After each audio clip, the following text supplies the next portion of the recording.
So do you guys understand how badass humans are? I've been thinking about this last couple of days. How badass? Yeah, we have a place here in the United States called Tornado Alley, as in there's a ton of tornadoes that happen there, and people choose to live there, and they chase tornadoes. Oh yeah. And we've got all these cities on the coast that have hurricanes, and people choose to live there. They rebuild, it gets destroyed, and they rebuild again, and they know it's going to happen again, but they still rebuild the same way they built before. And then we just a little excitement. We just keep doing it. You know, we've got areas of the world that have huge earthquakes, and what do humans do? Just keep building there. Dude, yeah, I used to think that when I was in Montreal. I'm like, because it got really cold there, like minus 20. I'm like, how do you end up here and say, yes, this is where we're going to build a city here? That's exactly what I'm talking about. we as humans just do crazy things, and we just keep doing it, you know? Yeah, exactly. I keep repeating the exact same mistake. I remember I was with a friend here, and I mentioned, I'm like, how come we don't, build houses out of stone? That was in the beginning. He's like, where do you think you are? The Middle East? I was laughing because it makes sense, I mean, if there's fires and stuff, you don't want the wood to burn. I don't know. Sure, it's insulation. It's pricing. I was gonna say, people probably choose a place to live out of necessity. It's not necessarily like where they want to, and then it becomes part of their identity, right? So it's like they become this tornado chasers because it's part of their identity. They're tough enough to live in those areas, but I mean, I would be surprised if they sought out those places to live, right? Right, exactly. It's circumstances, and they make the best of it. And then people have a close relationship with their land, or they did before. For sure. We're kind of divorced from that, but in the past, that's it. That's your land. Where are you gonna go? Well, it goes even further than that. I'm watching this show on Amazon called The Rig, and it's about an oil rig, and I'm just thinking like, whose bright idea was it to just, hey, let's take all this metal, shove it down in the bottom of the ocean, and start drilling the shit, money out of the bottom of there. Yeah. And people, they live out there. They live out there on that day, and they lose fingers, they lose teeth, and they just go, I've got more of those. Who cares? Yeah. And it goes back to that point. I mean, they don't know anything better. They can't do anything else except that, so they go out there, probably make, I don't know, 60 grand for those. I think they get paid pretty well. Yeah, I was gonna say, I think it's more than that. I'm pretty sure it's six figures. Yeah, they get paid really well. I know, I went to high school with a bunch of people that ended up working out in the oil rigs in eastern Montana, and they were racking in six figures. And it's something you can do without having a serious education or any doctorate degrees or anything like that.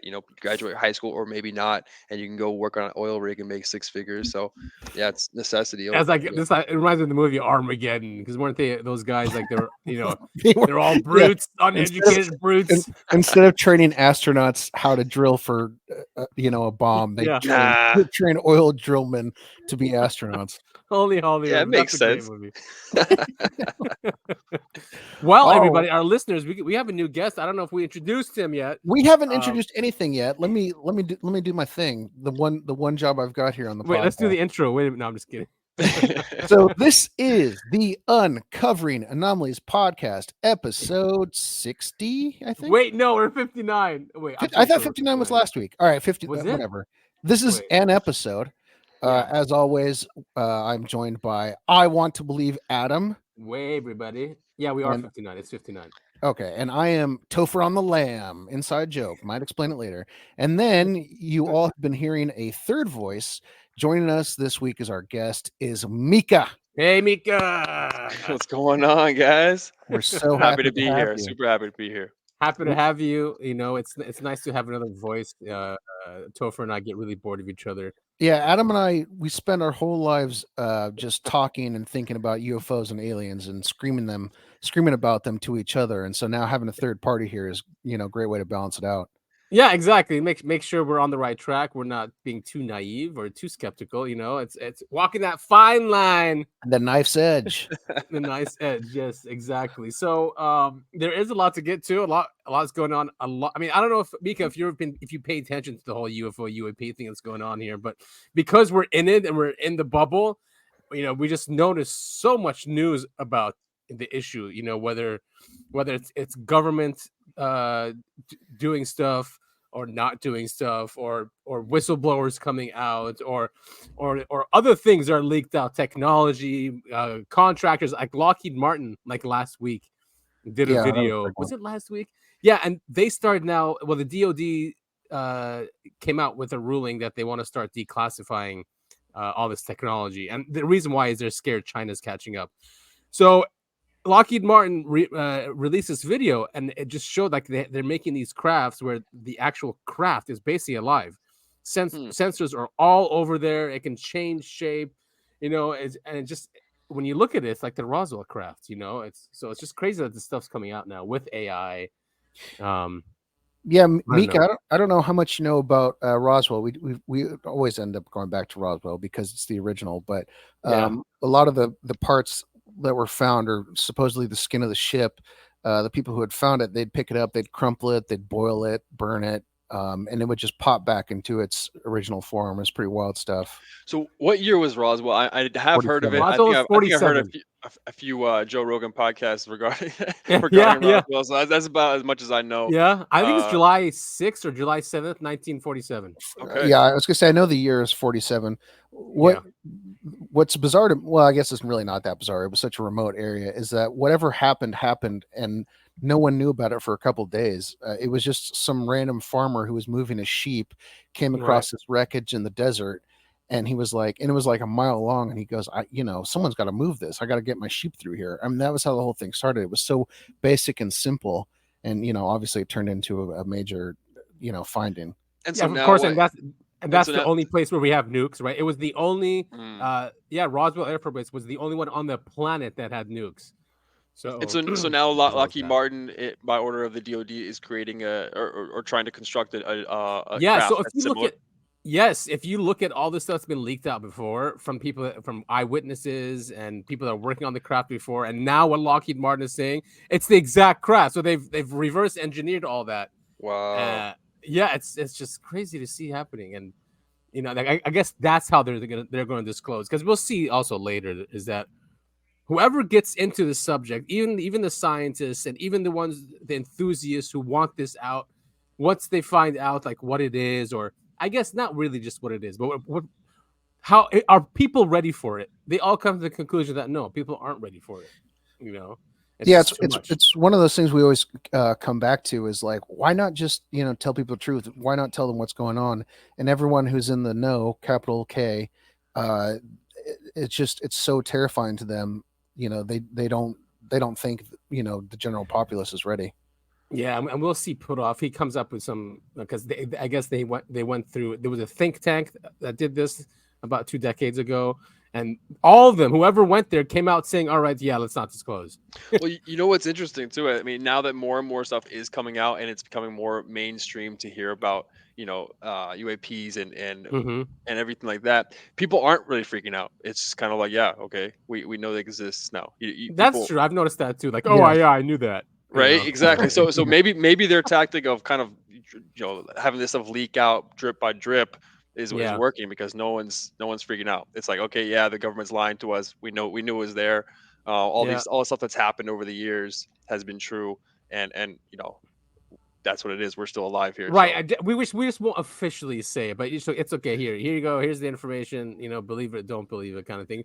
And there's lots of comedy too. I mean, we ended last week's show with this clip, but one of the clips, and they're called the Very Important People Show, and so she asks the alien how aliens find shelter to watch DVDs. So it's a quick clip, but I just love like how much a lot of this there's a lot of comedy around this. There's a lot of and we'll play something later on too, but yeah, this is quick listen here. How are you watching your movies? Oh, well, I just go to Redbox, and then like right when somebody tries to return a Redbox, I grab it. They can't see me. I'm using the invisibility technology. I see. But we did go ahead and see. So we got a photo of you being invisible, and it does look like a white sheet just sort of draped over your head. It works. So it works. Bring me through this. You've now obtained the DVD from Redbox.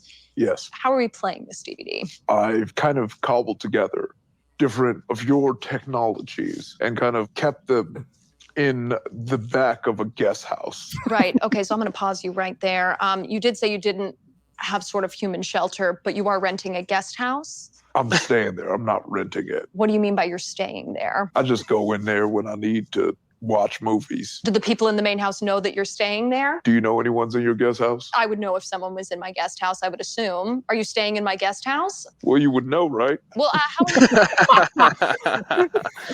Dude, his makeup is just hilarious. Man. That whole interview is so funny. I don't know if you've watched the whole thing, Adam. Yeah, I tried. I think you sent me the whole one. Yeah, the whole thing with the guest house, where it slowly revealed, bit by bit, that he's staying in her guest house.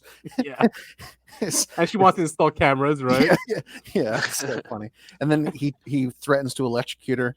Oh, the whole thing is very, very funny. Yeah. So this show, and because I saw other clips, is what they do is they bring in actors and actresses, and then they put on makeup on them, but they don't know what the makeup is, and they surprise them, like, all right, this is what you are. It's like that, and then they do a surprise interview, so there's no time to prep or anything like that. Yeah, it's all improv. Yeah, it's all improv. They get them in the costume, and then they put them into this interview with this chick here, and she's really funny. So it's a funny concept. Yeah, I like that idea. Oh yeah, I sent this to you. This is worth watching. We're not going to watch the whole thing now. What's it? No. Like 10 minutes long? Yeah, it's 10 minutes long. But when you first sent it, like, oh yeah, I know this, but they changed it. So it used to be shorter, but in the middle they have Biden and Trump right in there, like using AI voices. Yeah. So that's what I didn't see, but I remember seeing the beginning of this and the ending of it. It's super, and I think this is why I always end up liking sci-fi, is because it always tends to be on the mark in terms of just how humans are. I mean, we're not going to play the clip, or if we are, we're not going to play the whole thing, obviously. No, I basically, all these UFOs and aliens show up, and humans get into a race to try and be the first contactees. It's a race between different countries, and then the world goes to war.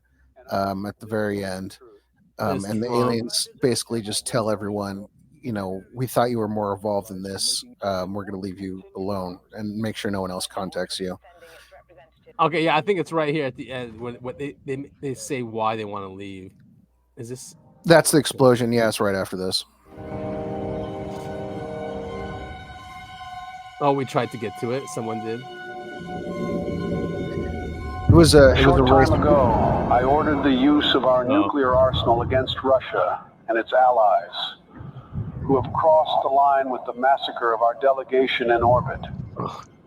Together with our NATO allies, we have launched the Wrath operation against every country that was involved in this massacre. Wait, what massacre? Can you sum it up? Basically Russia and the U.S. I think it's a U.S.-NATO alliance. Doesn't really matter. Okay. They're both racing to get to the mothership to be the first contact with the aliens. Russia ends up blowing up the U.S. transport, killing everybody, and then there's a full-scale nuclear war on Earth. That's what he's referring to here. Got it. All right, and that's what they're going to react to. Okay. I want everyone to accept the nuclear bunkers until the Wrath operation. Greetings, humans. Here we go. We have observed your actions with great disappointment. Your inability to see beyond your own selfish desires has blinded you. You have failed to recognize the interconnectedness of all things and the importance of cooperation and respect. Of course, they have a British accent, right? Sure. The aliens, yeah. If they're smart, if they're smarter than us, they have to have a British accent. Yeah. Hey, we can tell this is AI as well because Biden is speaking way too coherently too. Yeah. He froze. Was it today? He froze or yesterday? He froze. Speaking about Ukraine or something. Who knows? Who cares? But yeah, I mean, the reasoning makes sense. I always go back to, most humans are empathetic and sweet and, want what everyone else wants. It's the people like in charge of humanity who are the psychopaths. And so this criticism of humanity, and maybe it is our fault because we allow them to lead us. I guess, we're kind of the fault for that, but maybe not. So, I'm kind of, I'm torn into like, is it really humanity's fault or are we just, hostages kind of situation? I think it's little column A, little column B. Unfortunately, to rise to the top, to get into power, you have to kind of be a psychopath because, to want that kind of power, that kind of position is, that kind of makes you sick in the head, unfortunately. Yeah. You know what I mean? We reward the wrong behavior. And, people that crave the type of attention like that a president gets, it's going to be a different type of person. Like, I don't want to be giving speeches in front of billions of people. Some people like that. And it might be the type of person that's just nuts. Right. Yeah. And just imagine that being hated by at least half the population. Oh, yeah. At all times. Right. Exactly. You're not going to appease everybody. Awful. Yeah, it does sound awful. People going to bed just, obsessed with you and like just wishing harm upon you. And yeah, who wants that, man? Well, I wouldn't mind people going to bed being obsessed with me. I guess it depends what kind of obsession. Sure. So this is a clip from Jimmy Dore. I'll get to who this guy is. I forget who he is though. But just in line with what we were just talking about, and it's a theory we've spoken about too. This guy's saying that UFOs are basically trillionaires. Yeah, has that always been the case? Maybe, but it's a quick clip. I'll bet you there's such a thing as trillionaires. Yeah, that's and they're another slaves thing too, and they're just true. Shit rolls downhill. So of course they act like slaves themselves, right? It's like a pyramid scheme. The money flows up. They got to pay their upline, and you're in their downline. And then at the bottom of the base, we have, of course, the homeless. Then we're going to bring in illegal immigrants above the renters. You can see every level of it. At the top, that's probably what all them UFO sightings are. Those are trillionaires, not time travelers. They're so rich, they get to live in another goddamn dimension. I'll bet you there's such a thing as... So is there a theory out there for that they are time travelers? Because that's kind of what I was thinking. But I never actually heard that theory. I mean, have you guys one talked of them about is that before? Time travelers. Yeah, one of them is time travelers. One of them is breakaway oligarchs. From the 1800s, basically, like late 1800s, that they broke away at some point. That's where the airships come from, and so it's just, yeah. Well, there's also. I'm trying to remember. I cannot remember the name. They had supposedly some of the aliens that they've recovered, they have a name for them and I cannot remember it, but they're like 50,000 years ahead of us and they're coming back to protect the timeline. I don't really think that's a real theory with a lot of proof behind it. I think that's just a story that got a lot of traction. Yeah, well, even Corso said that they're most likely time machines. Now, he doesn't say that's us, but he's just saying that just the way they travel through space and different dimensions, it just warps time, and that's why. Well, it's not like a Back to the Future kind of thing, right? Time travel is such a finicky, weird thing in and of itself.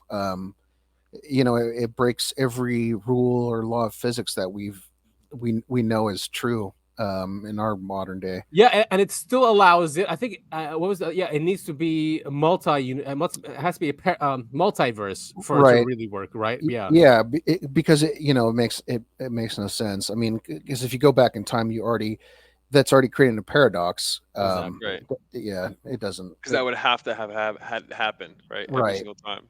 Yeah. Exactly. So like the whole Back to the Future one that's not going to work because there's the paradox of it, and if you can go kill your grandfather, then you're not around to do that anyway. So that's exactly. But if it's a multiverse, and when you actually go to in a different time, you're timeline in another universe, right? That's similar, but not the exact same one. It's definitely possible based on what I've seen. It seems like a lot of the times that the aircrafts are taking samples from the environment, right? Whether it's the atmosphere or it's the water, they seem to be looking to see what the environment is like, and that could be proof that they're trying to save something or at least test something, right? And why are they always at the nuke test? I mean, there's also a theory that nuclear testing used to mess with the craft, and that's why they used to crash. They used to mess with the electric.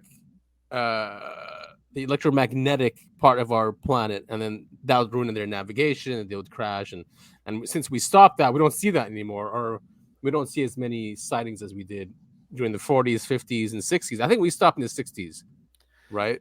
Basically, there's 1,000 theories, and there's proof for every single one, which means there's no proof at all. It's very well, Jim Marrs used to say on most of his books, and he's the author of Alien Agenda, and anyway, great author. But he used to say all the above. You know, he used to say yes, they are from another planet. Yes, they're from different dimensions. Yes, they're time travelers. Yes.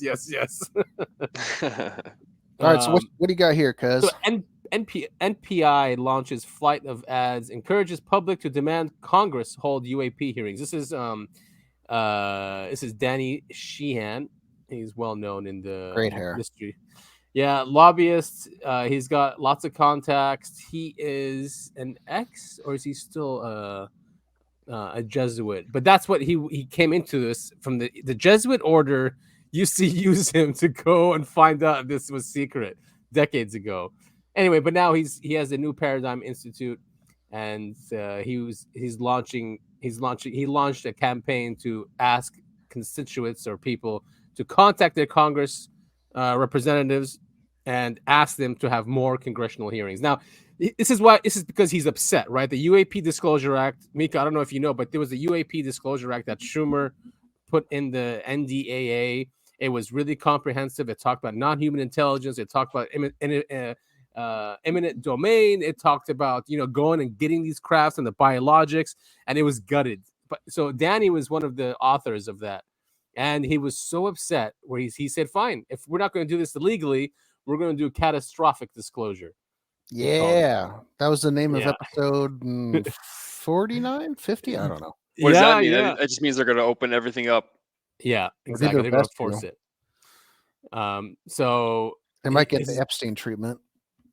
Probably, but apparently the Gang of Eight are read into all of this. So it must be so bad or so scary because it got approved by the House. It got approved by the Senate. The president said, "Yeah, if it reaches me, I'll sign it."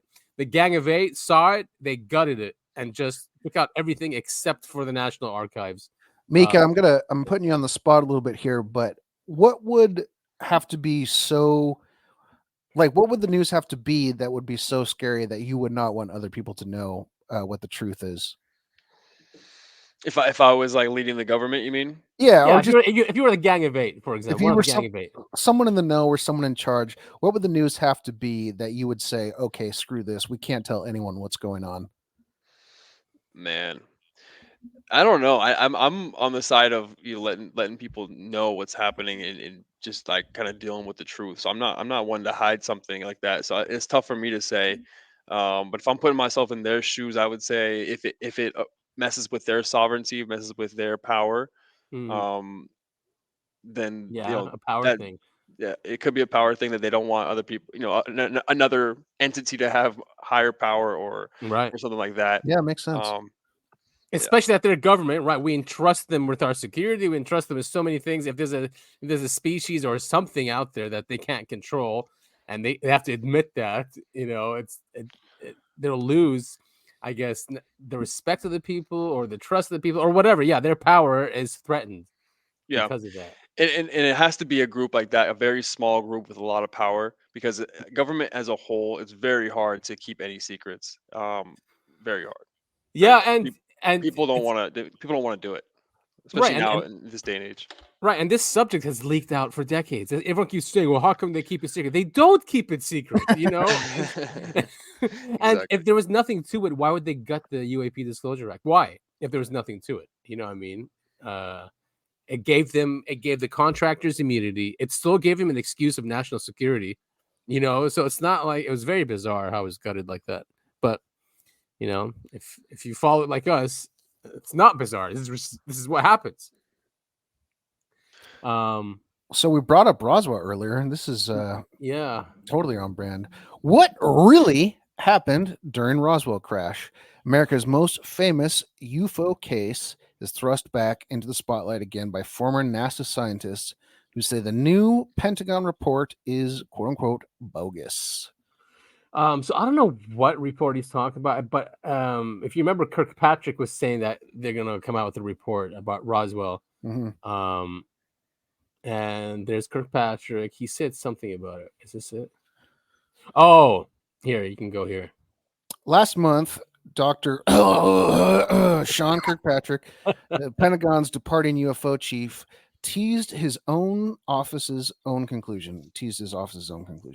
The Air Force's 1994 report was correct. Roswell's flying saucer crash had just been debris from a top secret Project Mogul spy balloon. Oh, if I remember right, Project Mogul was a project that was intended to help the U.S. identify when nuclear weapons have been set off in other parts of the world. Yes? Exactly. Yes, exactly. Okay. That's exactly what Project Mogul was. So basically, if I'm remembering correctly, they would basically fly a balloon way high up in the sky, and it would detect a test. Right, nuclear test through. I'm trying to it wasn't gamma rays, probably. It was a gamma ray, something like that. Yeah, and that's what they say the Roswell crash was.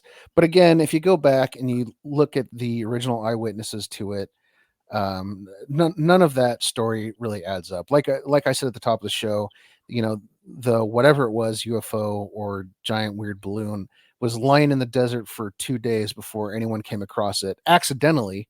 Yeah. And it seems really weird. If this is a top secret project, they wouldn't be all on top of. And they found an intact craft like a month after that. It was identical to the one that crashed. And not only that, but the U.S. military said the next day that they had a crashed UFO, and then they retracted that statement and said, "Oh, it's a balloon." But also, how do you mix up a balloon with an aircraft? Well, this is why people get up in arms about the Roswell incident, because it's a really stupid, and that's the other thing is a balloon doesn't leave a debris trail that's a mile and a half long, or how it doesn't make any sense. Especially with meta materials like that. We didn't have that stuff in the 40s where you'd crumble it up and it comes right back. What was it? It had memory. It was memory metal. Yeah. You couldn't burn it. You couldn't puncture it. If you crumpled it up, it'll go back to the way it was. It was light. It was strong. We didn't have that stuff back then. Yeah, we still don't have that, do we? If we did, every iPhone would be made out of it. I mean, that's true. Yeah. Of course, Kirkpatrick is going back to the Project Mogul thing because that's what he's paid for. Independent experts, including former NASA scientists, tell DailyMail.com that official documents created by the very scientists who ran Project Mogul themselves flatly contradict the government's theory. So they're still lying to us. It sucks, man. It sucks because Arrow, is supposed to be on the side of truth. It's supposed to be. Are we going to talk about Arrow this week? I know they just passed that. Was it a bill or a law or whatever where airline pilots can now report directly to Arrow if they see something weird? Oh yeah. I think we covered it either last week or a couple of weeks ago when they passed that. Yeah. Now that they won't be ridiculed anymore, right? When pilots do that, and pilots do see a lot of crazy stuff. Exactly, and the funniest thing about the Project Mogul thing, and was like they said, and the bodies that were seen were from another project, which didn't happen to the 50s. Dude, I love all of the offshoot Roswell theories. The one where Russia essentially tried to create a UFO panic by throwing out a bunch of disabled and disformed children over the Mexico border. Into New Mexico. I think that one's my favorite. What about the German one? It was German, and they were experimenting on kids or something. I think that's one and the same. The Russians were working with World War II Nazi Germans to create deformed children, and then just toss them over the border. And those were the aliens. Yeah, or deformed children from Nazi experimentation or something. Yeah. Anyway, I mean, it's creepy. Oh, what's this one? Creepy footage believed to show alien carried away on stretcher. I've never seen this one. Yeah, anyway. Yeah, I was gonna say I tend to think those kind of things are fake. Let's move on to the next one, because there's a ton of like actual cool stuff that's coming out about the Nazca mummies out of Brazil? Oh yeah, we'll get there. Yeah. Oh yeah, you sent me this one. This is really cool. Mystery video shows disc-shaped UFO intercept and disable nuclear missile with laser beams. Whistleblowers claim. Yeah, this is from Dr. the 70s, I believe, right? Or late 60s. Yeah, the U.S. military is in possession of video footage showing a UFO intercepting and disabling a nuclear missile with laser beams, according to whistleblowers. Crazy. Retired officers from the U.S. Air Force say the disc-shaped object circled an unarmed dummy warhead during a routine test after detached from an Atlas missile booster. There it is. There's an image of it, and it was from Vandenberg Air Force Base here in California, and they were filming this test launch of a nuclear weapon, and then the UFO appeared and blasted with four laser beams. Nuclear warhead is disabled. I mean, this is national security stuff. If we've got, I mean, first of all, if UFOs are disabling nuclear weapons, bravo, good job, UFOs. But second of all, it is the 60s. You're right. 1964, or wait, you know, this is a national security thing. If we have a third party that is interrupting, government projects like this, that is a big deal. I mean, maybe not for our day-to-day lives, but you know what I mean? This is something important that should be shared with, our populace. So it is Dr. Jacobs in the 1960s. He was at the helm of a military telescopic photography site in Big Sur, California. I was gagged from revealing alien secrets. Is this the guy? Is this Jacobs? I should also state clearly. No, it's Dr. Kirkpatrick. Mr. Sean Kirkpatrick. Anyway, but yeah, so Jacobs is funny, actually. He said, and someone tell Mr. Kirkpatrick, F you. It's a really funny video out there. Because, Dr. Jacobs is a whistleblower, first-hand witness, right? He saw with his own eyes. This is his story with the CIA coming in saying, were you guys screwing up there? What is that? And he's like, it's a UFO, and they confiscated the video. So that's why they know we have it.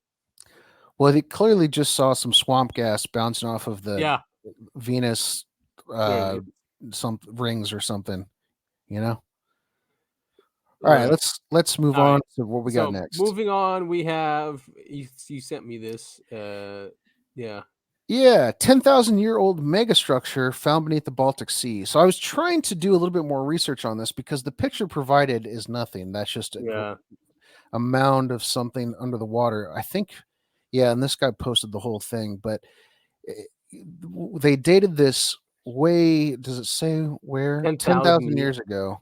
Yeah. And humans weren't supposed to be so evolved back then.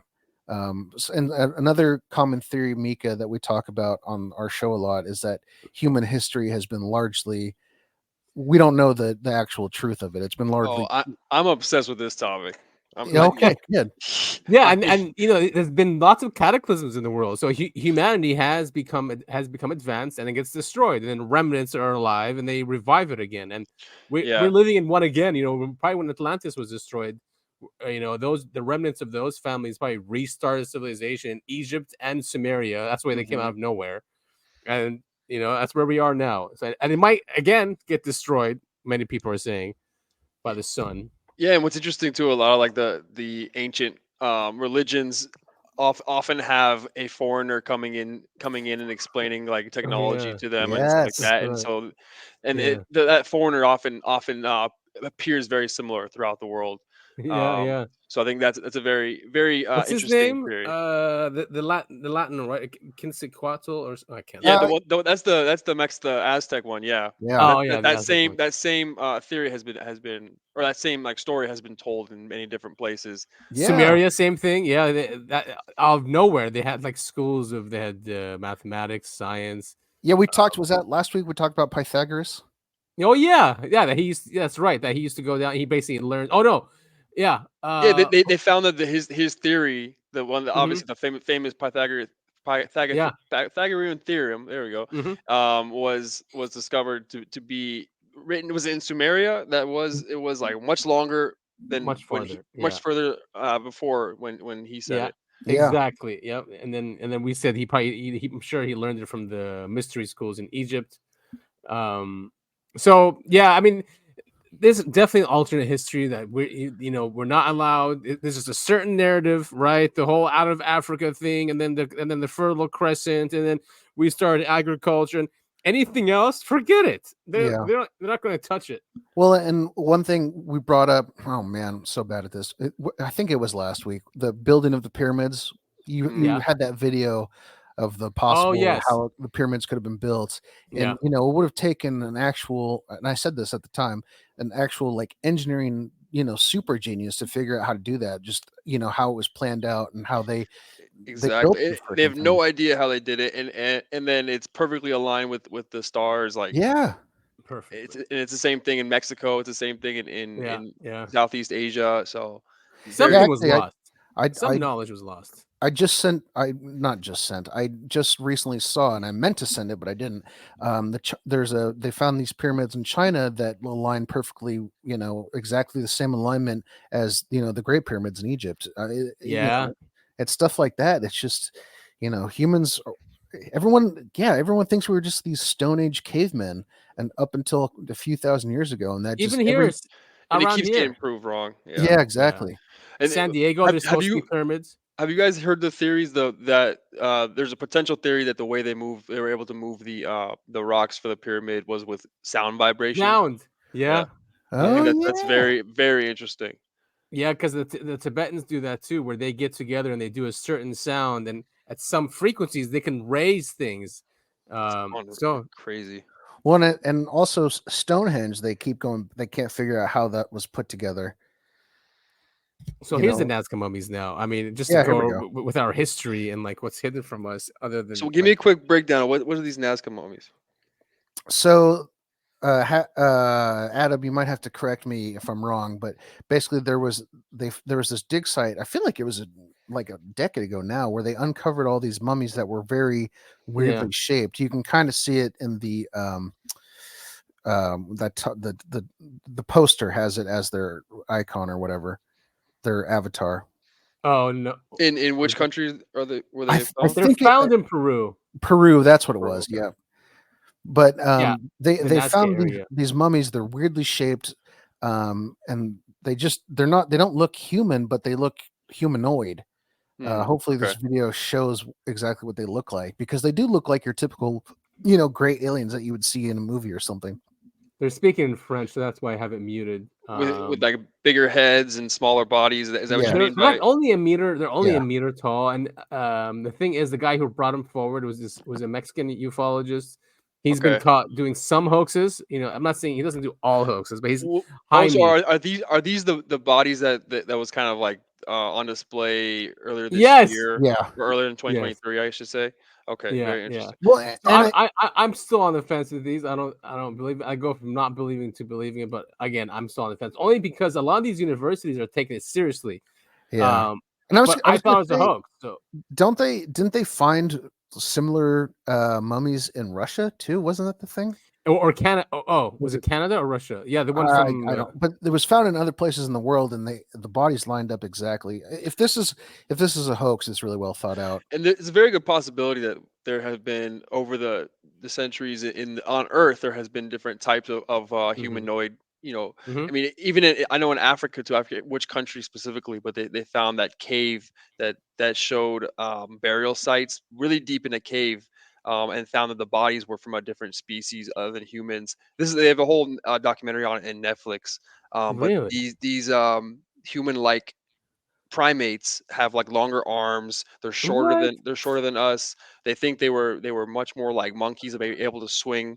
But they had rituals and burials, and they were carrying bodies through this long cave system in order to bury them in a specific place in a specific way. So it's a very likely chance that they were at the same time humans. How we see them now, we're not doing the same thing. So they were much more advanced than us, living amongst us. I mean, this is such a big planet. We can't just sit there and think we're the only ones who have been on here. Do you happen to know the name of the documentary off the top of your head? I'll find it in the next 2 seconds. Okay. Yeah, that's right up my alley. So it's cool that they're still taking it seriously and universities are still looking at it, because many people are they just put together some llamas and some human bones and blah blah blah. Scientists should be able to research what they find instead of being shamed. Even if something is like this is so stupid, that shouldn't be a reason not to research it. You know what I mean? Right. Yeah. So I got the documentary, guys. It's called Cave of Bones, 2023 documentary. It's on Netflix, and they're called the Homo naledi, Naledi. And they were shorter than us, and just longer arms and shorter. Yep. So let's see if I can pull up like a picture or something like that, or if someone wants to Google it. Cave of Bones. I'll have to check that out. Yeah, the Homo naledi. Yeah, I'll pick it up. It's a primate. Cave of Bones. Similar to us, but they are based on the bones. They found full skeletons, and so they're able to obviously piece them together and see how they compare and contrast to humans or Homo sapiens. And so there are different. But it is very, very interesting because of the way that they were found. Originally, I think they just kind of wrote it off as maybe they just fell down this hole. But the cave system that they have to climb through is incredible. It's a very difficult climb, and so they were dragging bodies or carrying these bodies through this cave system in order to bury them in the site that they found. Which they did it in a circle, so which highly suggests they were doing a ritual. Interesting. Is this like this national show? This one, Bone Cave. Top left, I think, is the one you're looking for. Yeah. Yeah, there you go. Yeah, if you type in Homo, the Cave of the Monkeys, Homo naledi. Yeah. Hey, you can't call people that anymore. It's 2024. There it is. Yeah, so whoa, check out that. In there, huh? Yeah, so there's no way they could have just fallen in. Yeah. Wow. Yeah. And look at that thing called Dragon's Buck, I think it said. Dragon's Back. Yeah. So like cave entrance, Superman's brawl. Whoa. And that's where they found him there where it says Dina Letty chamber. Dude, that's nuts. Yeah, I mean that's certainly not a just walk in the park. Holy cow. To you guys' point though, like the first thing they say is, oh no, this is just someone was playing with some bones. But they found various like burial sites like that in a ritual, in a circle. So it was very obviously a funeral. Man, that's wild. Yeah, human history is so much more complicated than we'll ever know. And speaking of talking monkeys, and then we're doing stuff like this, So this is the new shuttle aircraft. It's a lot of these private companies are doing this. This is not NASA. This is a private corporation, and the craft is called Tenacity, and this is them building it, and it's going to be going into space just like the shuttle did. With new propulsion, obviously much lighter, stronger material. It's just crazy how NASA just doesn't do this stuff anymore. Well, and as someone who loves science fiction, where are the guns? They didn't put enough guns. I'm sure there's somewhere, right? The DoD, I'm sure, requires it. But look at that thing. And it's just, I'm sure that's all carbon fiber, and it's going to be sitting on that for too long. Yeah, Sierra Space. Do you know when they are going to launch that? This year. So sometime this year. Really? But yeah, don't they keep saying stuff like that? Of course. Yeah. Oh yeah, this happened a few days ago. I'm sure you heard about this, guys. U.S. House of Representative Intelligence Chairman Mike Turner from Ohio said all members of Congress have access to info on, quote unquote, a serious national security threat. He's requested Biden, quote unquote, declassify all information relating to this threat so that Congress, and the title stops. I'm assuming so that Congress can do something. So that Congress period. So that Congress period. So that Congress. Yeah. Wait. Hold on. I'm requesting President Biden declassify information so that Congress, the administration, and our allies can openly discuss the actions necessary to respond to this threat. So it came out. It is something to do with space. Biden even said something today or yesterday saying that there are new capabilities that Russia has that they can do with satellites. It hasn't been deployed yet. So people were, we don't have to actually go out of this, but, people were guessing. Here's StandForBetter.org saying 2 guesses. Putin has violated the 1967 Outer Space Treaty and has deployed nuclear weapons on a space-based delivery system. I mean, I'm sure they're ready to do that. And yeah, I was going to say, do you guys think? I mean, I'm of the belief that probably every first world country has some sort of nuclear capabilities in space. Yeah, I mean, well, we know that supposedly whoever, the extraterrestrial, the NHI, don't like nukes in space, so maybe they'll get rid of them if they saw that. But then, Complex 40 in wait, Cape Canaveral, can you hear that? Florida. Love is in the. So this happened the same day. SpaceX launches classified U.S. Space Force, one of 24 satellites on secret Valentine's Day mission for U.S. Space Force. So this happened the same day that we had the classified. So were they deflecting? So no one, asked too many questions about these satellites, because it was 6 of them, and they're keeping them secret. Yeah, that's always a good sign. We don't know much about the U.S. Space Force 124. The Space Force remained mum about it until this morning, when it emailed out a statement saying the mission is ready to fly. So no one knew anything until they basically just took off. I have a unrelated Space Force story that might be kind of funny. Okay, no, yeah, go ahead. Okay, so when I was in rehab, there was a time where it was right around the holidays, and so the cigarette / vape guy didn't show up, and that's like basically gold there. And so one of the people who worked there went out and bought a bunch of vapes, and we were doing a trivia thing where if you got the question right, you'd get a vape. Anyway, one of the questions he asked was you had to name all the branches of the military. And one of my buddies at the time, he said Army, Navy, Air Force, and Space Force. And the guy just laughed at him and said, "Space Force? What is this? This isn't Star Wars. What are you talking about?" And like, he didn't know, because it's like, it's not exactly the brightest people of society. Some, right. I shouldn't. I shouldn't say that. Okay. A lot of people It's struggle. a mixed bag. It's a mixed bag. It's a mixed bag. And so half the room laughed, and me and a couple of guys were like, no, Space Force is real. And it ended up turning this 15-minute argument because we weren't allowed to have our phones for that meeting, where someone had to go grab their phone and look it up because half the room didn't believe the Space Force actually existed. They thought it was some make-believe weird thing. We're like, no, Trump started it. And they go, "Oh, he's a Trump guy. You're a conspiracy guy." Like, no, Space Force is real. It's a real thing. Trump guy. So anyway, now if you're a Trump guy, you're a conspiracy theorist. Just automatically. That's my unrelated Space Force story. Not unrelated. I mean, it just shows you how, much of the population, I think they get to this conclusion, whoever's on top, that, either people don't care, and it's not worth the headache to tell people, what's really going on. And if they really want to know, they could find out. I think it's pacifying, putting your head in the sand and not keeping, seeing what's going on in the real world, or trying to figure out what's going on. It's easier for a lot of people just to be like, okay, I'm focused on my life. I don't really care what's happening. Yeah. Ignorance is bliss. There you go. Yeah, that's a saying for a reason.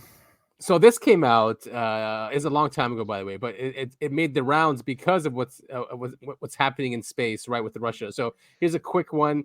Even though the interviews from 2022, the information is from the 90s, from I think 93 or 96. So this is George Knapp when he went to Russia. I'll add this, Andy. One of the people we interviewed in Russia, the first trip I was there in 93, was a Russian scientist who worked on the equivalent of their Star Wars program. He had never spoken to a journalist, not just an American journalist, certainly, but he hadn't even spoken to a Russian journalist. He hadn't used his real name in public. And he came forward. It was the time when there was a window of opportunity there, and spoke to us. He said, he showed me, he had this funny little thing sitting on the table when we came into the room where we interviewed him. And he had been living in one of these star city places that didn't exist on a map for his whole career, working on advanced weapon systems. And he showed me this little tabletop thing. He called it the weapon of the aliens. And he pressed a button, and this beam burned a hole instantaneously in a razor blade. He said, "This is what we're working on. We want to be able to develop this technology, what we call the weapon of the aliens. We know that the Americans are working on it as well. We want to beat you to the punch." This is also goes to the heart of why I'm not encouraged that we're going to get anything like disclosure anytime soon, is because there's a race for this technology. We're trying to figure it out. The Russians, the Chinese are trying to figure it out. How far each of those nations have gone, we don't know, but we're never going to release this information because we don't want them to know how far along we are. It is always going to be a matter of national security. And I think that you'll have people, organizations like the U.S. Air Force and OUSDI that will never come forward and tell us what we want to know because of the national security implications. Yeah, I mean, that's ding, ding, ding, ding, ding. Yeah, I was just say I completely agree, and I think he's correct. Unfortunately. Yeah, but then he's talking about laser thing. I mean, people think 9/11 was that. Then the Brits just came out with they have their laser weapon that can shoot down airplanes or missiles. So it's out now. Have we made fun of the Brits yet on this podcast? Have we what? Made fun of the Brits yet? Well, we say if you want to sound proper and sophisticated. No, shoot. All right. I was gonna make a joke about the laser beam fixing their teeth, but I'll let it go. They are our third largest audiences from the UK. So shoot. Sorry, your teeth are perfect. yeah, but I mean, all MI5 guys anyway. And all you need is enough benefit of the doubt. So, again, back to what we were saying before, enough people can believe it and enough people don't believe it. That's all you need. It's just need that benefit of the doubt to be like, okay, well, this is all BS. It's all, I can put my head in the sand and not believe anything, no matter what the evidence is. You're exactly right. And also it's one of those things like Biden could call a press conference tomorrow and say UFOs and aliens are real, and half the people will think it's some sort of weird play to get reelected or something. They won't think it's seriously. a psyop. Yeah, 100%. That's how bad it's gotten. Definitely. And like in my circles, they're the conspiracy theorists, right? Like I follow people who are like against COVID and all that stuff, and think there's something wrong with 9/11 or JFK, whatever, right? They have that type of thinking. But when it comes to this, they're like, oh, it's all fake. Oh, it's a psyop. I'm like, man, no. The psyop is that it doesn't exist. Yeah. So even the conspiracy-minded people can't accept this. They're like, nah, it's all. Yeah, I mean, the media has done such a great job of brainwashing us. Yeah. We're so far down the hole. There's just no looking out. So the Seoul Institute, and we've talked about them before. They're a think tank, right? David Grush is in there. Gary Nolan is also a director. So they had an event, I think, a few months ago, and they just released a video. So here's Hal Puthoff, and Hal tells a story of going to a think tank about disclosure. So, but then he concludes that there shouldn't be a disclosure. And here, let's take a listen. It's 4 minutes. We can pause whenever you guys want. But I think he hits some really interesting points here. And again, why there's probably never going to be disclosure, at least not in this form of government we have now, or system of government. Now, along the way, it doesn't sound good, huh? No. Something that came across my path in this. Wait. Let's see if there's a transcript. Man. I was going to say, any chance you can just sum it up? All right, do it. Okay, here we go. There are about 15. Okay, actually, I'm sort of at the top. 2005, Hal Puthoff attended a 2005 conference in D.C. on disclosure. I believe this was put on by John L. Peterson and the Arlington Institute. Puthoff. There were about 15 to 20 people. I recognized some of them from the military, the CIA, the DIA, some businessmen, and so on. They were all told this conference is about disclosing something to the American public. As a startup position, let's assume that there have been crash retrievals by Russia, China, and the U.S. And the question is, can we bring this out to the public? Puthoff started supporting disclosure, and then they broke up into groups and the discussions began. They made a long list of issues that would be affected by disclosure: the stock market, religions, politics, etc. By the time they got down to the bottom of the list, they were talking about if Corporation A has access to retrieve materials that Corporation B doesn't, then when this comes out, Corporation B is going to sue Corporation A, and they're going to sue the government. This is really going to be a tough thing to handle. By the end of this conference, none of the groups supported disclosure. None. Why? It finally came down to the fact that the problem was there's so many areas to handle, and there was no way to handle them all at the same time. Therefore, we are going to recommend that we don't go forward with this. This being disclosure. Yeah. And let's see what Jacques Vallée said. Scroll up just a little bit there. Vallée wrote about this in Forbidden Science, December 2005. Hal was recently part of a panel assembled in Washington under semi-official auspices to discuss the potential impact of publicity revealing the reality of UFOs. Attendees were broken up into 64 societal sectors and 8 subcommittees. Initially open to disclosure, all members ended up recommending secrecy because violent reactions to disclosure would be uncontrollable. Religious zealots would go on a rampage. There's Gus. Religious zealots would go on a rampage, clamoring for witch hunts. Hal doesn't know who organized the workshop or why. Now, I think the religious thing is also an issue. It was even in Contact. Remember the book and movie Contact? Even that there was a guy there who blew himself up. I've been meaning to go back and watch Contact because I know it's a good movie. I just haven't seen it in many years. I think it was remastered just recently, by the way. Oh, really? Yeah. But great book, great movie too. And I think I also think that that's the biggest issue is religion is not a joke, especially like the Abrahamic religions. You're talking about billions of people. Well, shit. I mean, look what's going on in the Middle East. I mean, religion's a big factor there. Right, exactly. So if you all of a sudden tell them that this was probably created or their religions were created or highly influenced by NHIs and not really supernatural beings, and then they'll think you're trying to pull one on them or you're demonic or it's a mess. Like seriously, even if the government came out, they'll say that they're controlled by a demon or something or Satan. It's all a plot by Satan kind of thing. It's an easy like kill all argument to have with religion. Yeah, unfortunately. I mean, but here are all those videos from the soul industry. We're not going to go through all of them, obviously, but we'll put this in the show notes. Carl Nell was there. He apparently he's a retired colonel in the U.S. Army and former deputy chief of staff for U.S. Africa Command. So he had the presentation, a great one, probably one of the best ones at this event, and he has great support for Grush. Which is great. Reasons for non-disclosure that must be addressed. What's this? Is this showing? Yeah. I guess this is from his presentation. So again, reasons for non-disclosure that must be addressed preemptively. There's pros and cons. Of course, national security is on there, right? Okay. Even though I don't agree with it, I can understand the national security thing. Credible plan. I don't know. I mean, who has a plan for something like this? There's never going to be a quote unquote credible plan. Societal disruption. Yeah, that's the whole religion thing, basically. Yeah. Covert agreements. You could basically put that one back under national security. Cover for misdeeds.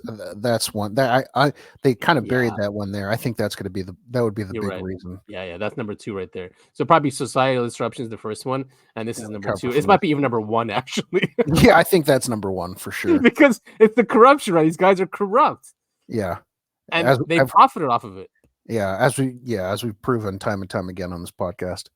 Morally right, avoid catastrophic disclosure, prevent loud technical and this is what's happening now here too.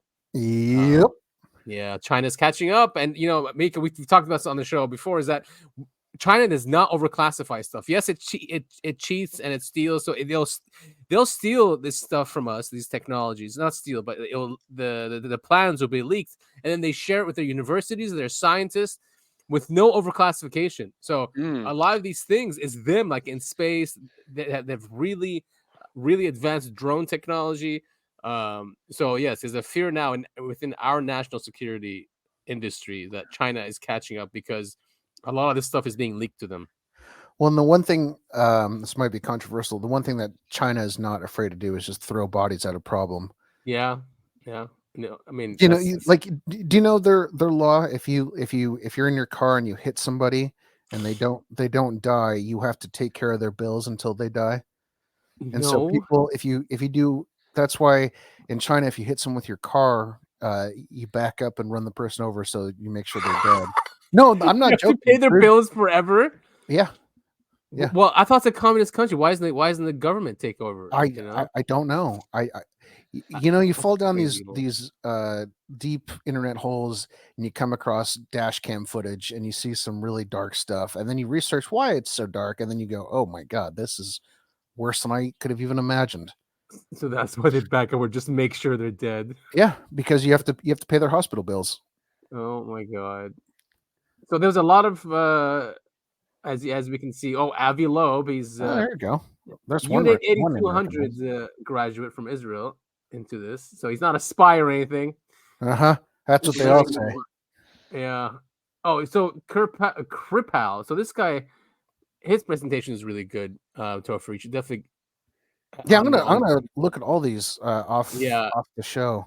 This one, he talks about the religion. Yeah, see, historian of religions. Yeah. Pasulka, she does that also. She talks about that. She goes, it is religion, and has to do with it. Christopher Mellon, of course, was there. This guy, he was head of NOAA, and he knows stuff. So he's seen things and wants disclosure.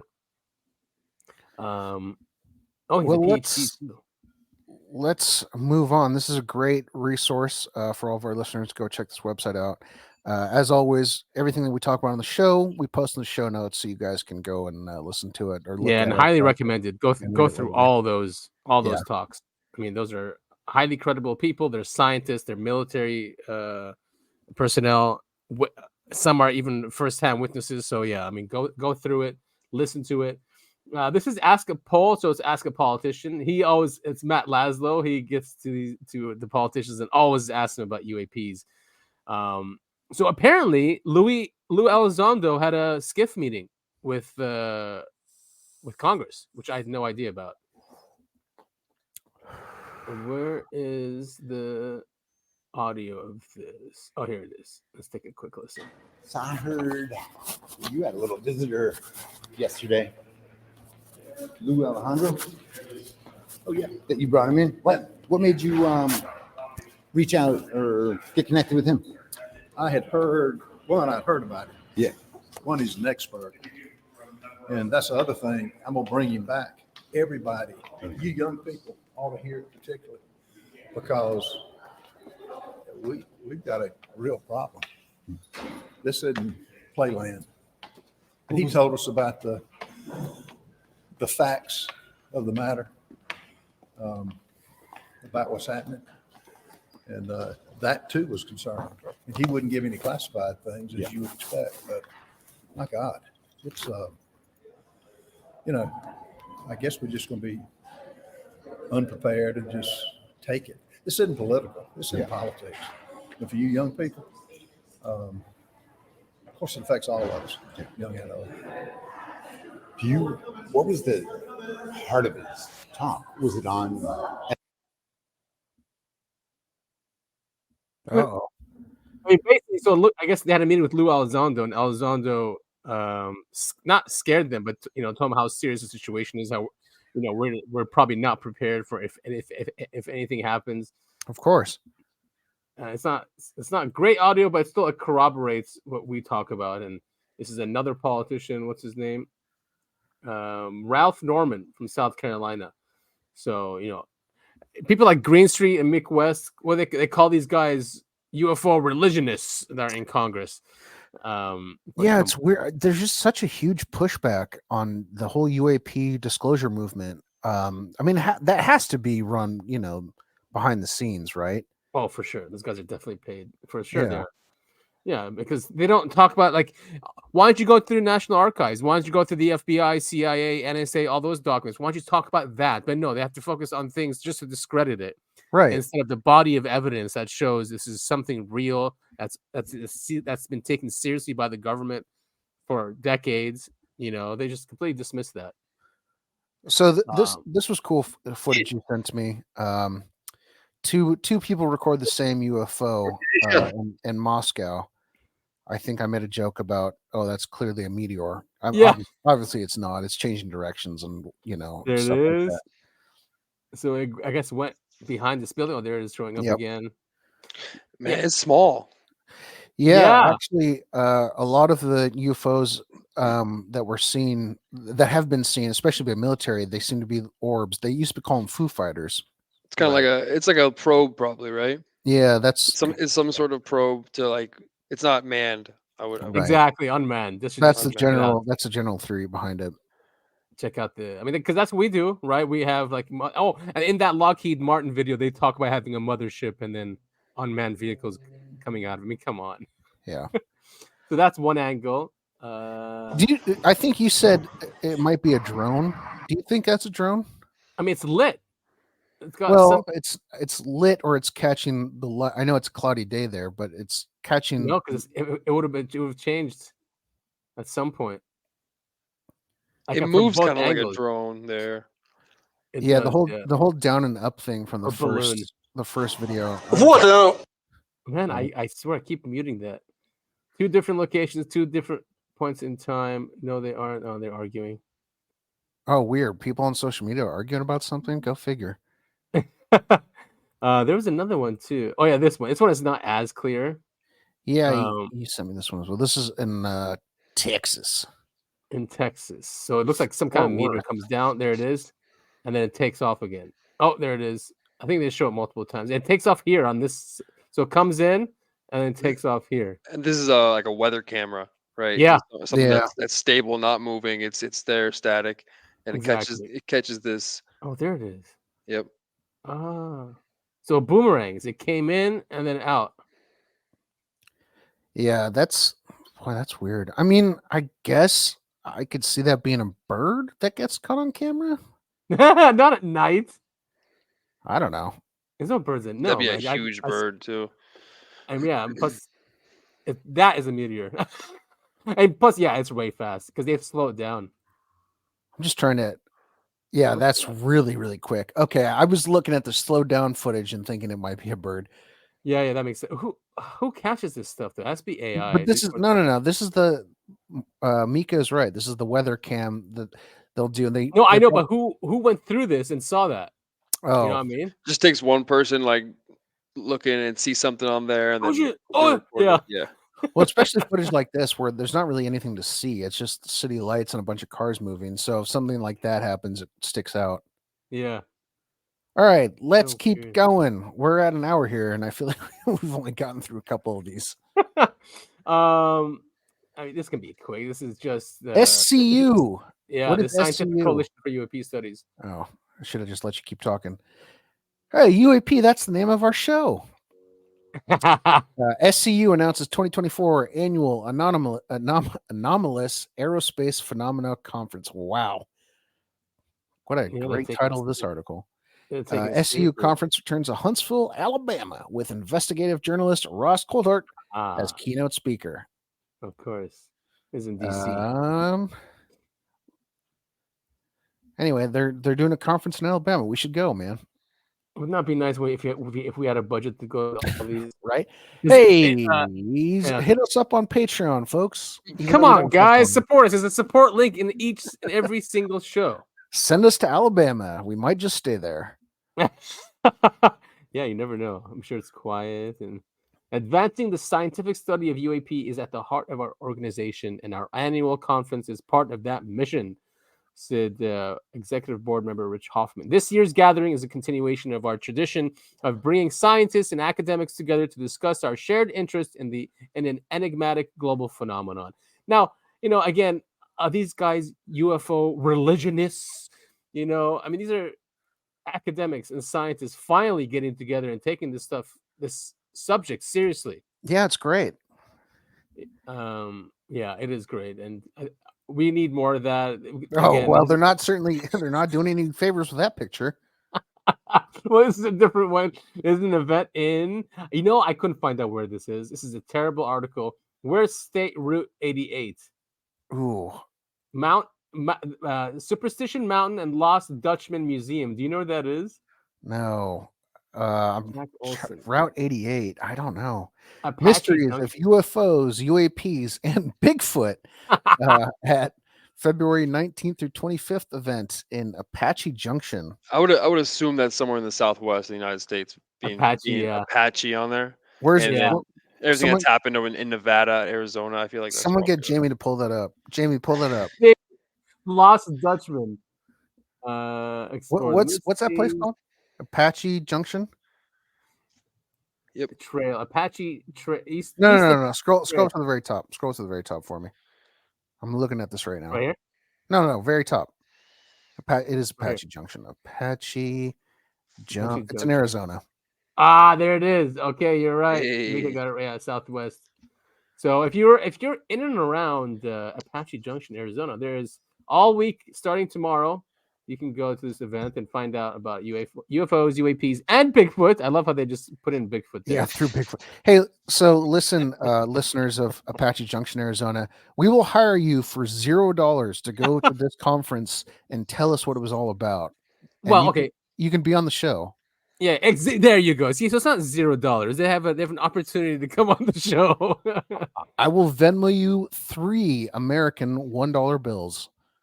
Oh my God, Mika, did you see this? No, what's this? Oh, okay. Let's just play it quickly. Yeah. Let's just play it.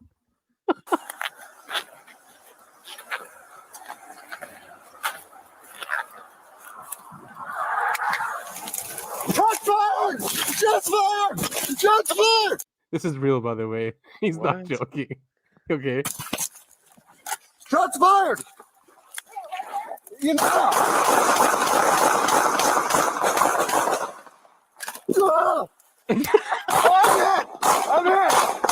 I'm hit.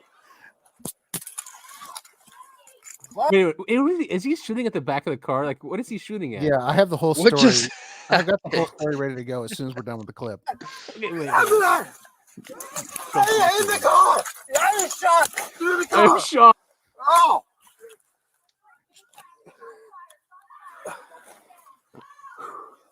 All right, okay, let's just. Yeah, I think that's want to take it over. Oh no. Okay. Yeah. He doesn't. I don't think he shoots anymore. So essentially, if you scroll back to the very beginning, this is a cop in Florida. He is walking back to his car. He's got an arrested individual in the back seat, handcuffed. And I should note that the person in the back seat has been checked for weapons. He was frisked. No weapons were found. He's handcuffed in the back seat. An acorn fell on the top of this cop car. And this cop thought he was shot. He does a barrel roll a couple times. And this is a neighborhood. This is not in the middle of nowhere. There's houses all over the place. He unloads his clip into the back of his own car where the suspect was in the back seat. And he says, I've been hit. I can't feel my leg. I think that's later on. He, of course, was not hit. Yeah. But this guy totally freaked out and panicked. And when this footage did come out, this guy did resign immediately. Of course. I mean, he's like crawling, saying, I'm hit, and he's hiding behind the cars, and he waits for backup to come, right? Yeah. Well, I think I'm pretty sure that's standard. Not to give him any credit, but that is standard police procedure. I'm pretty sure is if you think there's any, gunshots, you call for backup and you wait. But I mean, and backup, of course, has their rifles all pulled. They're like, what the hell is wrong with this dude? Look at that. The whole SWAT team is out. Yeah. and all of this happened because an acorn fell on his car. That's so embarrassing. It really is embarrassing. I have second degree embarrassment from this video. I feel embarrassed for him. It's one of those things. I, of course, had a really fantastic run-in with the highway patrol not too long ago, and they were super cool. Did not threaten to shoot me or pull a gun on me at any time. No, and that's been my experience too throughout my years, even in bad situations. Cops have always been cool. And I'll be honest with you guys, I've only had bad experience with police. What? Yeah, I was gonna say, I know you've got your own. They're jealous of you. Only had bad experience. The first time ever driving through, actually, first time ever in the South. I was driving from California to Washington, and I was in Arkansas. Was going the exact speed limit because I had the cruise control on set for 70. Okay. That was the speed limit. See a cop there, putting the radar out. I'm going speed limit, so I'm fine. But of course, I get pulled over, And the first thing he says is, "You're not from around here, are you?" You got what? I swear to God. Swear to God. Asked me what I was doing there, why I was in that county. He asked me where I was going. I told him I was going, going to Washington and just started a new job at the State Department. And he says, "Do you have any guns, or are you carrying guns with the State Department?" And What? I swear this is truth, and I did nothing wrong, right? Okay, yeah. So he takes my license, goes back. He comes back about 15 minutes later after I'm guessing I got checked out and I was clear. Told me that I should be going slower. I told him, okay, I definitely can. I was going speed limit because I had my cruise control Right. set to 70. And he's like, Yeah. okay, well, it's a little bit rainy out here, so we're checking people if they're going a little fast. I said, but was I going too fast? He said, well, technically no. and then he let me go. But that's just one story of many that I've had with police, and trying to be respectful and trying to yes Yeah. sir and no sir, but I did absolutely nothing wrong, and it was pretty scary, I will say, because he had his hand on his gun the entire time. Weird. He was like looking for something too, especially you're going Yep. speed limit. Yeah. Exactly. I remember telling a story once where I was going speed limit. They're like, "Well, that was your problem. You're going the speed limit." I'm like, what? Like, Wait, always what? go a bit over or something. Yeah, I know. It only would be fair to mention that well, we're not editing the show anymore. I was going to bring up skin color and why there is a difference. Yeah, that's a I mean, big it's that's a not that big much, but yeah, but that is a big thing though. I mean, where was it again? It was in Arkansas. Arkansas, yeah. And Okay. right after that, about 15 minutes later, I had another police just behind me, and was following me for about 15 minutes. So I got off the freeway, took an Also in exit. Arkansas. Yep, yeah, literally about 15 minutes after getting pulled over. So 15 minutes later, I'm getting followed by this policeman. So I take the exit. I'm like, listen, I'm gonna just lay low for a little bit. I don't know what's going on. I'm gonna get some food. And he Yeah. follows me into the subway parking lot. Oh, Jesus Christ. Checked me out and then ended up leaving. Are you 100% sure it wasn't the same one? No, it was different. It was different. Yeah, it wasn't 15 minutes later. It was probably an hour later, but it was the same road I was on in the same state. I was gonna say he wasn't like following you The to car make you sure that own. you left or whatever. No, yeah. Yeah, and then it was pretty soon after that too. That same trip, there was a big truck with a Confederate flag that was like coming up behind me. He would go in front of me, slow down, going behind me, speed up, like tailgate me really hard. So Jesus, did not have a great experience in my first time in the South. Oh my God! Now, was the car rented or was it your car? No, this was my car. It was like it had California plates on because I was driving from That's what it was. Orange County to Washington. That's what it was. I saw the California plates. Yeah. I mean, maybe, but they had to how get you. crazy is that? Dude, that sucks, man. That really does suck. Racist. Yeah, man. That Jesus. Yeah, you've told me that what happened to you or mom did or something, but anyway. What's this story? You sent this yeah, to me. Okay, I sent of it to you. And okay, so in 1994, Gloria Ramirez was brought to the emergency room at Riverside General Hospital. While treating her, several hospital staff members suddenly became ill with symptoms like fainting, nausea, and muscle spasms. And then there's a whole thing here. Yeah. Basically, nurse reported a garlic-like odor coming from Ramirez's body. Several people, doctors and nurses, became dizzy and nauseous. Some got lightheaded, and they got a metallic taste in their mouth, which is usually blood. Hazmat was called in, and they found that Ramirez, the body that was brought in, was highly toxic. Her blood was highly toxic. Her blood had an unusual chemical composition, and her veins was filled with a strange oily substance that was later identified as dimethyl sulfoxide, DMSO.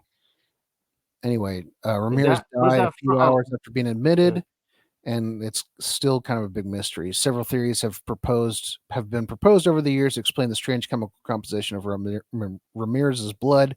One theory suggests that the DSMO was in her blood due to a result of her cancer treatments. And then one of the other theories I saw in here was that there was a meth lab in the hospital, but I think that is way too outside the realm of possibility. In the hospital? I mean, do they use that? The sulfur component gives it. So there's that sulfur smell again. Isn't sulfur usually with like the grays and even Bigfoot? Like they yes, sulfur smell. And sulfur is like rotten eggs, right? Isn't that what sulfur smells like? Yeah. That's really bizarre. Yeah, I mean, it is really weird. There's also, I think it's a creepypasta. I don't think it's real. There's a similar story to this where a body was brought in, and basically the body just killed a bunch of people in the hospital. Not because it was like there was something wrong. Right. Yeah. There was not like the body disease. got up and started eating people's faces. I wonder if it's a bacterial thing, but yeah, I mean, so they're sure it's DMSO that did this. I'm trying to remember. Well, never mind. I'm not going to say what I do for a living. All right, so moving on, we still have to deal with the whole Palestine-Israel thing. You know, we've left. Oh, good. Let's get the podcast canceled. Well, here's a great clip from Dave Smith and Laura Loomer, both Jews, by the way. But Dave Smith is a libertarian. Laura Loomer, everyone knows who she is. She's ultra Zionist, and Dave Smith is a libertarian. But it's a good conversation here. Really quick clip. I thought it would be good to see, you know, both sides of the argument here. People need to understand, right, that these are not people trapped in some open air prison. Okay, these are people who elected an Islamic terrorist organization to represent them. There are active polling measures taking place this week by Palestinian media, these are Muslim organizations that are conducting polls that show that over 58% of the Palestinian population would elect Ismail Haniyeh, the leader of Hamas, even after watching all the havoc that Hamas has brought, right? And I'm not saying that there aren't innocent people. There are innocent people. But at what point in time do the Palestinian people, right, if they want to claim to be innocent civilians, at what point do they have a responsibility to restore or kind of get rid of the status quo? Because don't people in all societies have a responsibility to challenge or overthrow governments if their governments are not serving the people? That is such a great question. So let me just say this, okay? The United States of America in the last 20 years, okay, between the war in Afghanistan, the war in Iraq, which I think we can all probably agree were like just ridiculous catastrophes that we never should have fought. Let's also add in there the war, Obama's, which I'm sure you'll agree with me about, Obama overthrowing Gaddafi in Libya and leading to the migrant crisis into Europe was an absolute disaster. Let's also throw in there the attempt, right? So and let's bringing in all the refugees to attack Americans. Hold on, let me just finish my point. Let's also add in there the attempted regime change war in Syria, which we started, that led to 500,000 people dying. Let's also throw in there the war in Yemen, which we backed the Saudis fighting. Don't forget the Arab Spring. Something else like 500,000 somewhere in that ballpark also died. When you add up all of the numbers, you're talking about millions and millions of dead innocent people. What responsibility do you have? What responsibility do I have? What responsibility do you have? Are we fair targets now to be murdered because we haven't overthrown the status quo, as you just said? Why is it that we as Americans get to hold these standards against other nations, which we would never dream of imposing on ourselves? The question is always asked, what's Israel supposed to do? Don't they have a right to defend themselves? Do all of these countries that we've slaughtered innocent people in, do they have a right to defend themselves? Do they have a right to come over here and kill innocent civilians? I would say no. They don't have a right to come kill innocent civilians. You have political grievances with the government class, but it does not follow, as Osama bin Laden or Bill Clinton or Barack Obama or George W. Bush would argue, that it then follows that we can inflict this collective punishment against people. If we're going to be the better ones, if we're going to say you're the Islamists, but we're the civilized people, if we're going to represent the best tradition of Western civilization, then the point would be that we don't believe in any of that. We don't believe that you can target innocent men, women, and children. People need to. That's such a good point. That is such a good point. There's also so many flaws in what she said.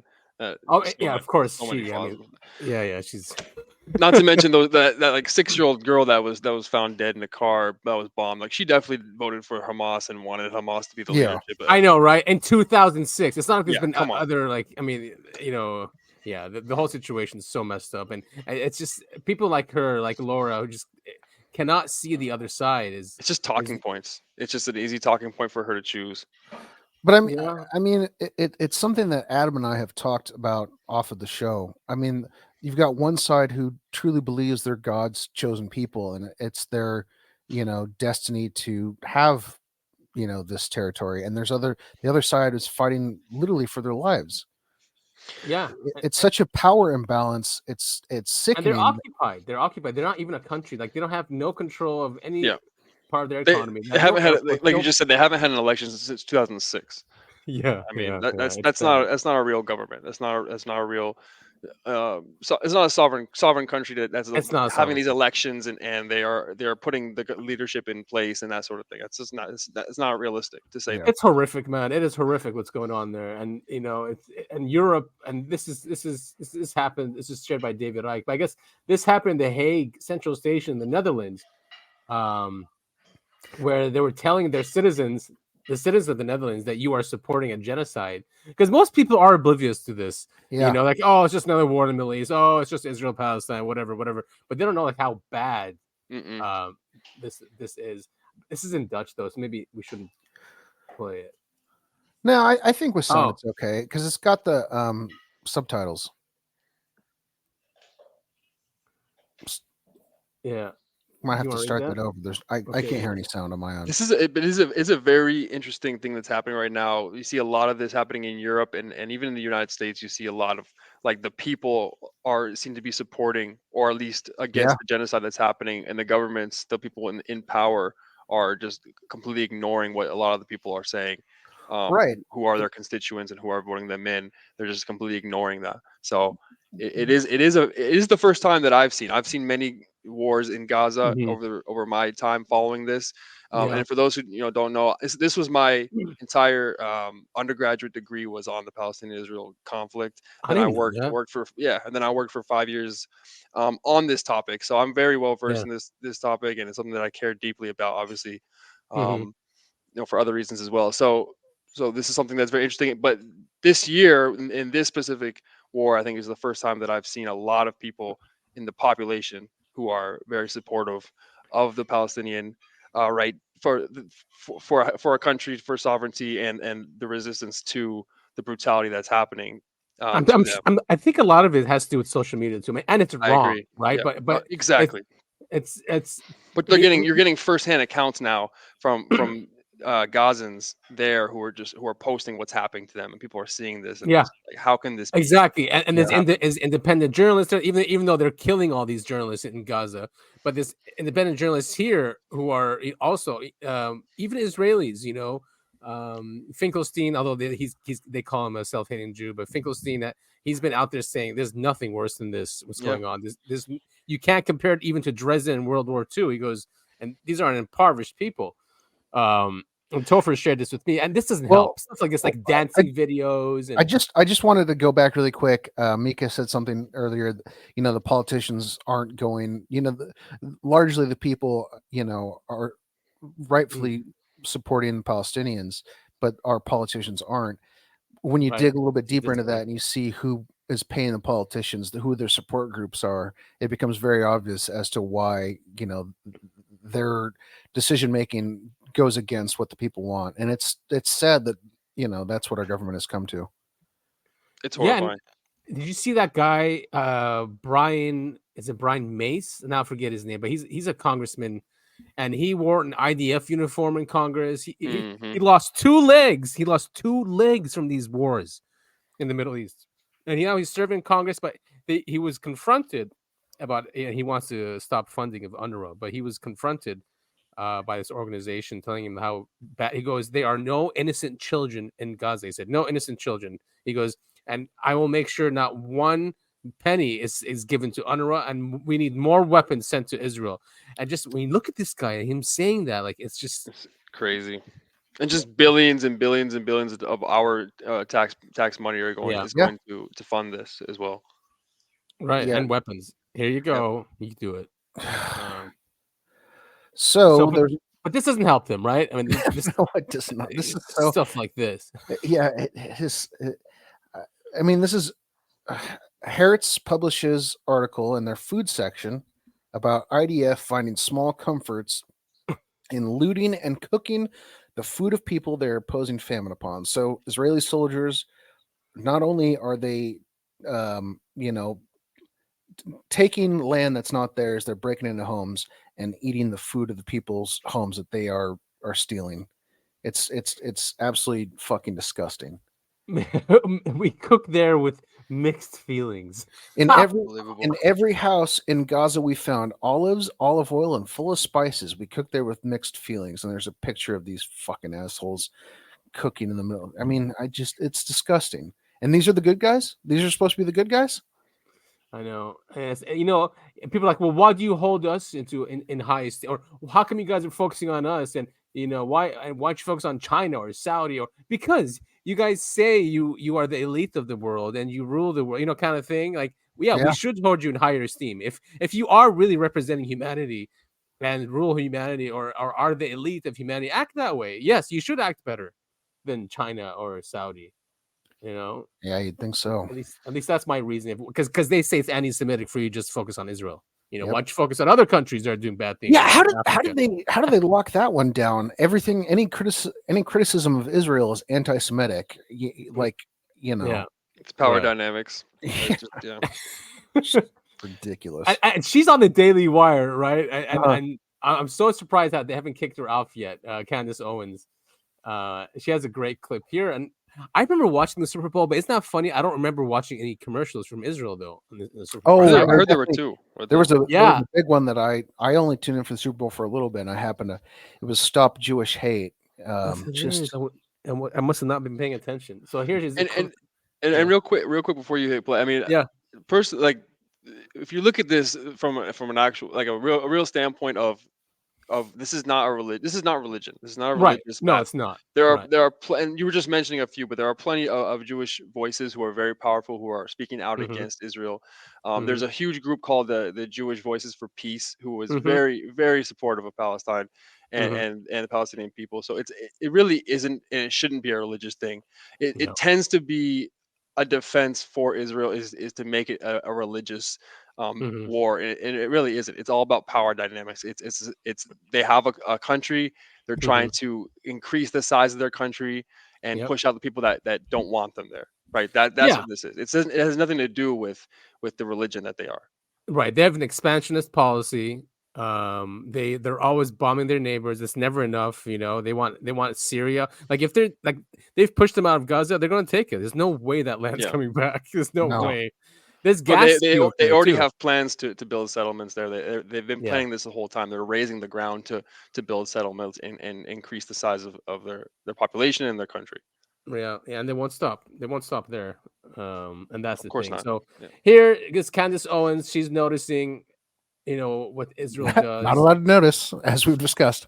But Ben Shapiro is her boss in a way, right? And he's spoken out against her, but he can't fire her. But she has a huge audience, and she's allowed to have her opinions, obviously. But she's great. It's quite remarkable that Israel, the government that takes billions of dollars from us every year, decided to take not 2 but 3 commercials. Now, the government themselves sponsored 2 commercials at the Super Bowl. Super Bowl commercials, just so you know, $7 million per an ad. Okay, so that means that the Israeli government spent $14 million for a primetime spot. Their commercials were basically them saying that there are hostages and they intend to get the hostages and bring the dads home that are being held by Hamas. Now, of course, why would this premiere during a Super Bowl? There's nothing that we as the American people can do about that hostage effort over there. So what it's supposed to do is it's supposed to pull at your heartstrings and make you not ask any questions about what they're doing overseas. And actually, last night, in case you're wondering, while the Super Bowl was on, Netanyahu bombed a refugee camp. But don't ask any questions about that. You need to get to work and feel bad and have your heartstrings pulled to justify every war that's happening overseas, that you're largely probably ignorant of what's happening overseas. And another NGO ran a third ad that was pro-Israel. And this time they just told you that you need to tell your reps to send more money. Take a listen. LifeShifter.com lets you automatically contact your local reps and demand the release of all the hostages now. It's a real app. Not only will it change lives, it will save life. So use the app. Don't use the app. I don't give a Let's bring them home now. Lifeshifter.com. Looking around, still pretty sure I live in America, so I am not really sure. This reads to me like Zelensky at the Grammys, Zelensky on Vanity Fair, Zelensky asking to be invited to the Oscars so he can make a speech. It is telling us that, again, we need to care about something overseas. Why would we call our rep to do something that has nothing to do with America? I'm going to call my rep. I'm going to demand that they, close up our borders and do something about that issue. I mean, exactly. Why is that such a crazy concept? Like, why are we so hyper focused on Ukraine, Russia, Taiwan, what happens overseas, and completely ignore? Like, why can't they do both? Why can't they say, all right, we're really going to hyper focus here on the US and we'll focus on other things? But they're making a conscious choice and decision to only focus overseas. It's really crazy. This is I'm shooting from the hip here, and this might be way out of pocket. I think Americans, not all Americans, Americans as a whole, I'm generally speaking here, we lack any adversity here in the US. I mean, yes, of course, we've got our problems here. I'm not saying that.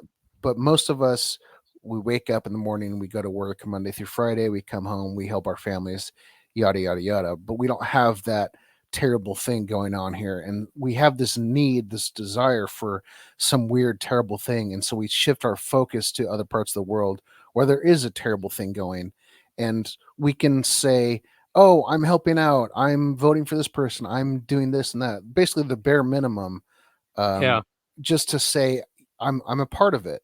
It's just like all those things you'd see on Facebook or social media back in the day where you say, oh, like this to support group X, and it feels like you're doing something because you're not doing anything, but you get to feel like you are doing something. Yeah, so when the I support the latest thing, right? meme. That's exactly what it is, and so I'm giving my support to Ukraine. I'm giving my support to Israel. I'm giving my support to the Palestinians. A lot of people can use that as their, oh, I did good today thing. You know what I mean? Does that make sense? Definitely makes sense. It's very ironic that you can say I support Ukraine and I support Israel in the same sentence. Like, exactly. It's very ironic because they're or how can you say, opposite. How position. dare you not condemn Russia for occupying another country? And well, yeah, it's exactly like what Israel did and is doing. And you can. Ooh, I was gonna say you can go even further, and I was gonna start talking about gender things, but we don't have to get into that because I really don't want the podcast canceled. No, but you've a good point. I think in this day and age in the 21st century, we have everything we need. Obviously there's still poverty in the United States. There's still a lot of things that are happening. It's terrible. Violence, but in violence, but like you said, the vast majority of American citizens live a decently good life. They know they're going to be able to eat for every day of the week, 3 meals a day. Yeah. And so you're right. I think that you do try to look for stresses that are outside and have arguments and tribalism, to have your side winning, whether it's a foreign policy or it's gender or whatever the case may be.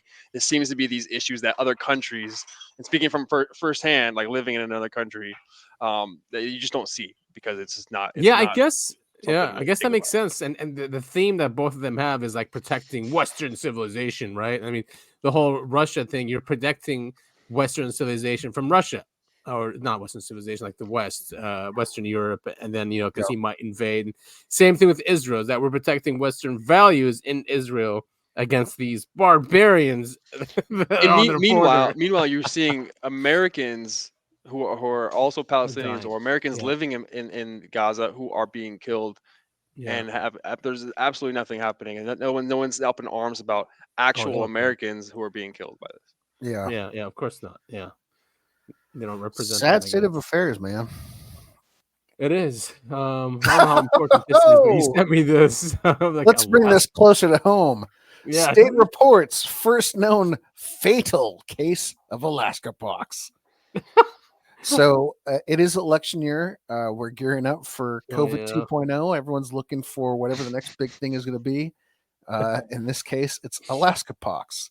State health officials this week reported the first known fatal case of Alaska pox in an immunocompromised Kenai Peninsula man who was undergoing treatment in Anchorage when he died in late January. One guy. Health officials say the recently discovered species of the double-stranded DNA virus, first identified in Alaska in 2015, comes from the same genus as smallpox, monkeypox, and cowpox. It occurs mostly in small animals like voles and shrews. Does Anyway, anything else come from this? I haven't heard anything else. I haven't seen anything else of the. I think I started off the top of the show saying humans are badass. We do find really creative ways to die, though. We do. When it comes to destruction, there's nothing better than us. So ICANN, which is the organization that sues the government for, especially with COVID, they were good for like FOIA on the COVID vaccine and other vaccines. They're pretty good that way. Mhm. So they've uncovered a potential next level threat: inhalable, self-spreading vaccines that spread like a virus. Yeah. So if you didn't get the vax, look out. They're gonna cough on you. Right. Yeah, exactly. You have no choice anymore. It goes, although this may sound like science fiction, it is far from it. 2 companies involved in this research have received millions of dollars from the federal government. A study using this technology, which is the inhalable mRNA on hamsters, has already been completed, and a phase 1 trial on humans is in the works. ICANN's attorneys have already sent legal demands to all government agencies. So it's in the Prevent Pandemics Act. Oh boy. This is terrifying. You have no choice. This is one of those things where someone at face value will look at it and go, "Oh, they're trying to help us," but you don't understand how much of a slippery slope that is. Because who knows what they put next into a breathable "quote unquote" vaccine. Yeah, I mean, just look at all the problems that came from these vaccines that they were unable to test because they were trying to rush them out. Yeah. And how many issues have arisen from those. So, and is it a coincidence that the 30% of the population said no, hell no, they're not taking them, but then they're like, okay, fine, let's just come up with an inhalable one and just force everyone, force everyone to get them. It's crazy stuff, man. I don't know. He goes, yeah. Go ahead. I was going to say, so how safe are these inhalable therapies? What could possibly go wrong with a man-made parasite designed to self-replicate in your cells and to transmit without anyone's knowledge or consent? Your guess is as good as ours, but we'd prefer not to find out. So yeah, exactly. they're FOIAing DARPA, DOI, NAVN, all of them, just to figure out what's going on with this. So disturbing. Like it's like we're in a war, I mean, I know there's always a war between freedom and tyranny, but like it's like they're getting way more evil. They're getting bolder and bolder. I mean, inhalable mRNA, which they know this platform has issues, Yeah. So well, let's move on to more fun things. New UFO documentary explores simulation theory. Is life a computer game controlled by aliens? Yeah, I didn't watch this documentary. I'd like to see it though. I think I said to you, this is actually the most depressing thing I could ever imagine. It's called God versus Aliens. So is it God's Matrix or is it the Aliens Matrix kind of thing? Oh, it's right? On Tubi. And whatever. So what is Tubi? AOZat is. I always see ads for Tubi on my TV because, of course, you have to have ads on everything you watch. Everything, yeah. You have to pay, and they have to keep paying and keep paying. They keep upping the price. Yeah, I'm sure you know, and I'm pretty sure I talked about it on a previous episode, but Amazon is now increasing their. I saw, yeah. Yeah, you have to have ads on Amazon Prime. It's so frustrating unless you pay $3 a month or whatever the hell it is. Yeah. Still. Simulation theory, for those who don't know, originally proposed by Swedish philosopher Nick Bostrom in 2003, challenges our understanding of reality. This theory suggests that religion and the concept of God may be constructs within this elaborate computer game orchestrated by the enigmatic alien architects. I mean, I would play a video game called God versus Aliens. I don't want that to be my reality, though. I guess The Sims is kind of that, no? Yeah. Oh, The Sims. I used to love that game as a kid. Yeah, me too. I mean, just drown them in the pool. Now we have AI This is another one you sent me. Man from Wyoming traveled 163,000 light years from Earth, and the reason why I have this following, but the alien was named the simulation Osso-1. theory, huh? The alien was named Osso-1. You have to keep that in. I was going to continue, but I wanted to say that the reason why I had this story following that one is that 163 light years. I mean, you know, maybe it is a simulation. That's how you could do this. I mean, it's just weird to have these hacks but in okay, the universe. My only issue with the article, and it's not long, I almost want to read the whole thing. I don't think he ever says how he knows it was that far away. I think the alien told him, right? While hunting a deer, a man from Wyoming met an alien who had come to Earth also to hunt deer. The alien drugged the hunter and then took him to his planet. October 25th, 1974, 41-year-old Carl Higdon, who worked in the oil industry, went hunting for a weekend to the Medicine Bow National Forest in Carbon County, Wyoming. In his book, $50, Alien Up. No, I'm just kidding. I have no idea how much it cost. In his book, Alien Abduction of the Wyoming Hunter, first-person story of Carl Higdon, Higdon's wife, Marjorie, wrote that he was an experienced hunter, but he had not yet been to such a forest. It turned out to be a remote and uninhabited area with no signs of human presence. Higdon visited the forest by car, but the road was not very good, so he walked over a small forested hill. When he was on the other side of the hill, he immediately came across a herd of deer, one of which was a larger male with branched antlers. That's what you're looking for. Higdon was about to shoot the deer when something very strange happened. He aimed, fired, but suddenly the shot was completely silent, and the rifle did not recoil. And then Higdon watched in amazement as the bullet from his rifle flew ahead in very slow motion. Higdon was about to shoot the deer. Oh, that's weird. It repeats itself.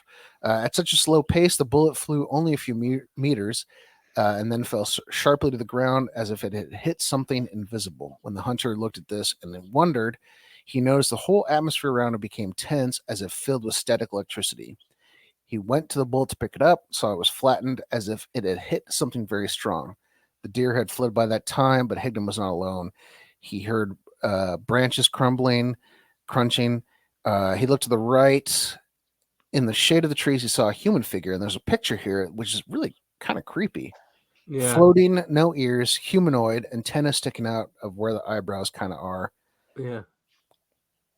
The figure was the size of a tall man and wore a tight black jumpsuit similar to a diving suit. He wore a pair of seat belts and a metal belt with a yellow star decoration at his waist. Despite being human, the creature's head was not at all human. The creature had no ears. His eyes were small and deep set.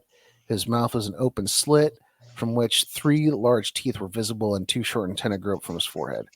The hair on the creature was like straw and stood straight up. Creature did not seem to have a neck at all.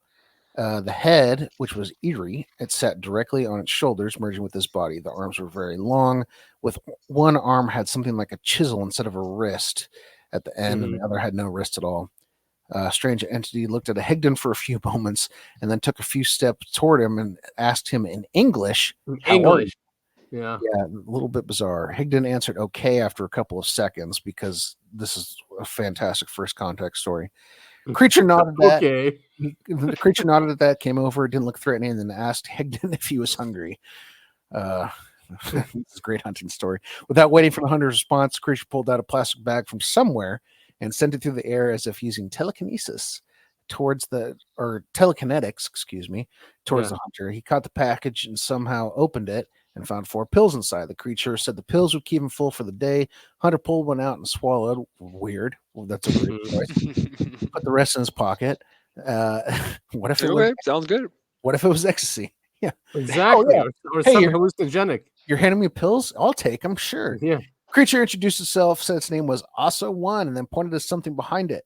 Higdon saw a transparent cube shaped like object that looked like a large box-shaped spaceship. He saw no entrance, no windows, no landing gear. The spaceship just stood on the ground. And then I don't know if I have to read the rest of it. Where's the 163,000 thing? That's what I'm trying to get to. Hold on, I'm going to skim this. Alien asked him if he wanted to ride. Hunter went with him, and he was teleported there. The spaceship was way larger on the inside as it was on the outside, as something we've seen. Yeah, many abduction stories. That comes up a lot. And he was also paralyzed. He was immediately seized by panic when he saw that his arms and legs were tied to some sort of ribbons. He calmed down a little.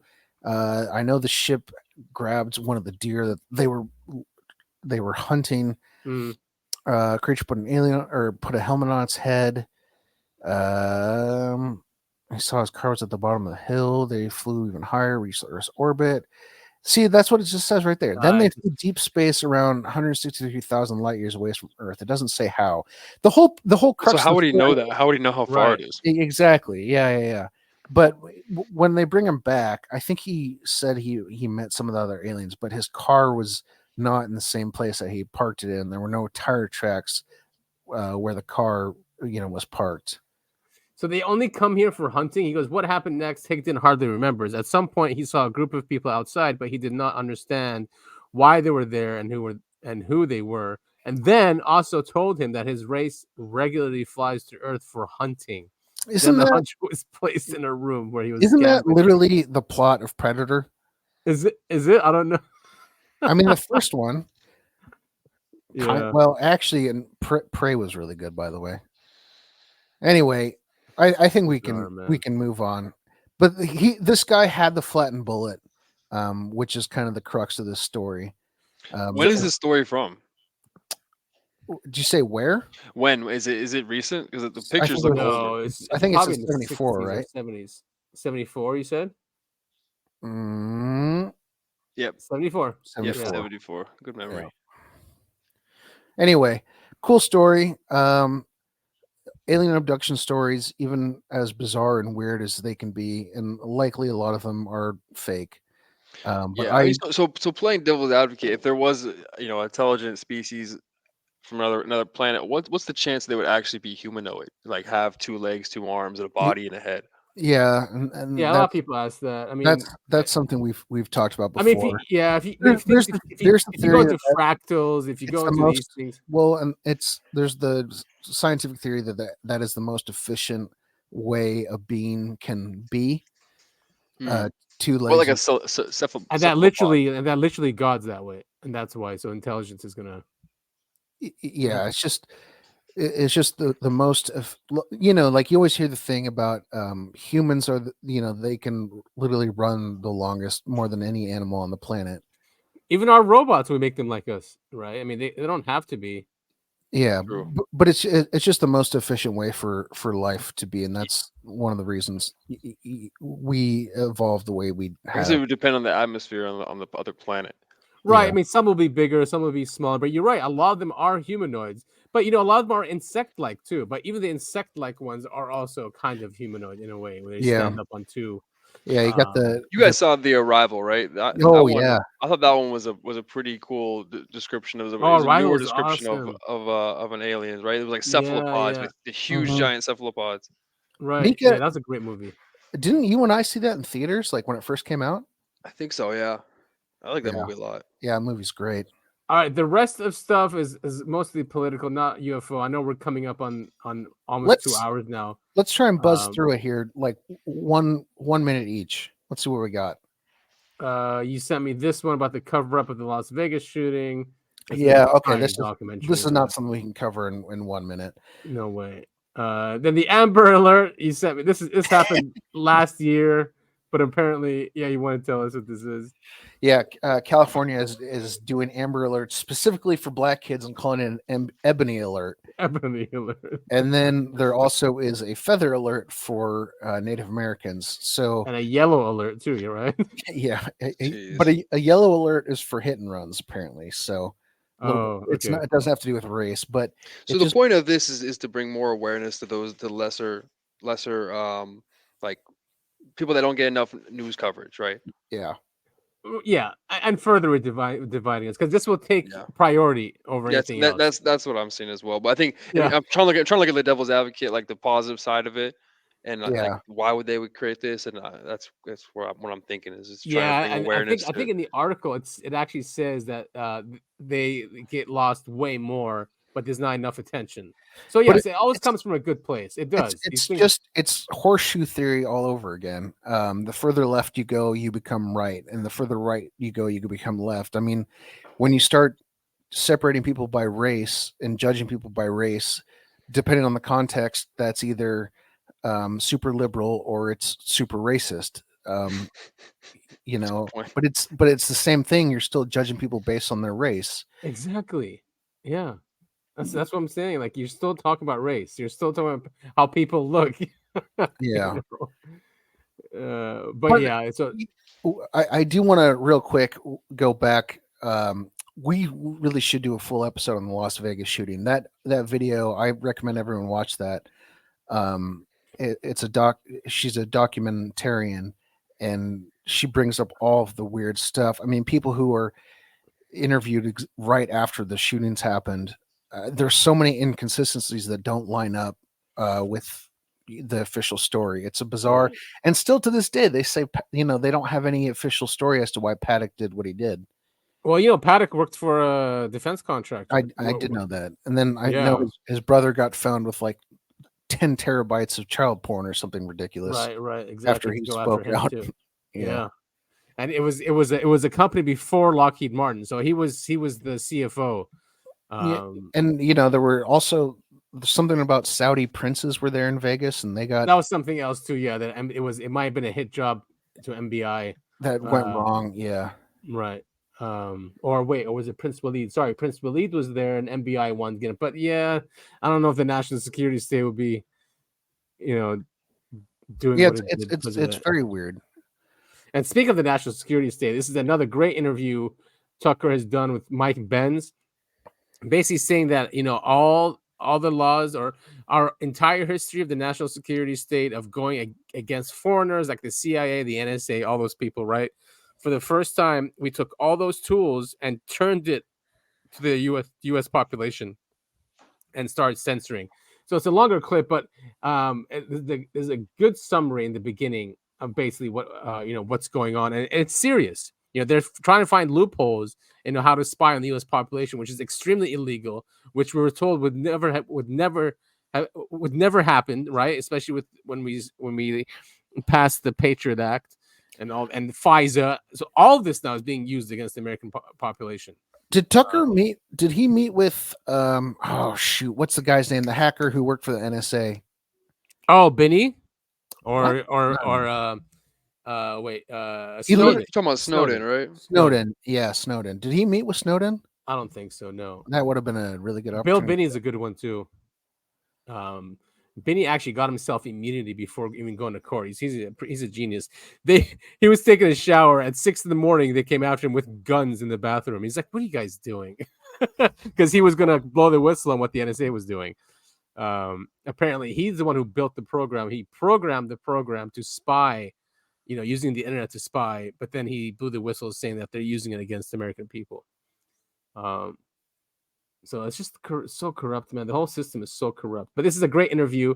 We can listen today we just want to talk here. about a specific kind of censorship, and that We censorship said 1 that minute, emanates right? from the fabled military-industrial complex, from our defense industry and the foreign policy establishment in Washington. That's significant now because we're on the cusp of a global war, and so you can expect censorship to increase dramatically.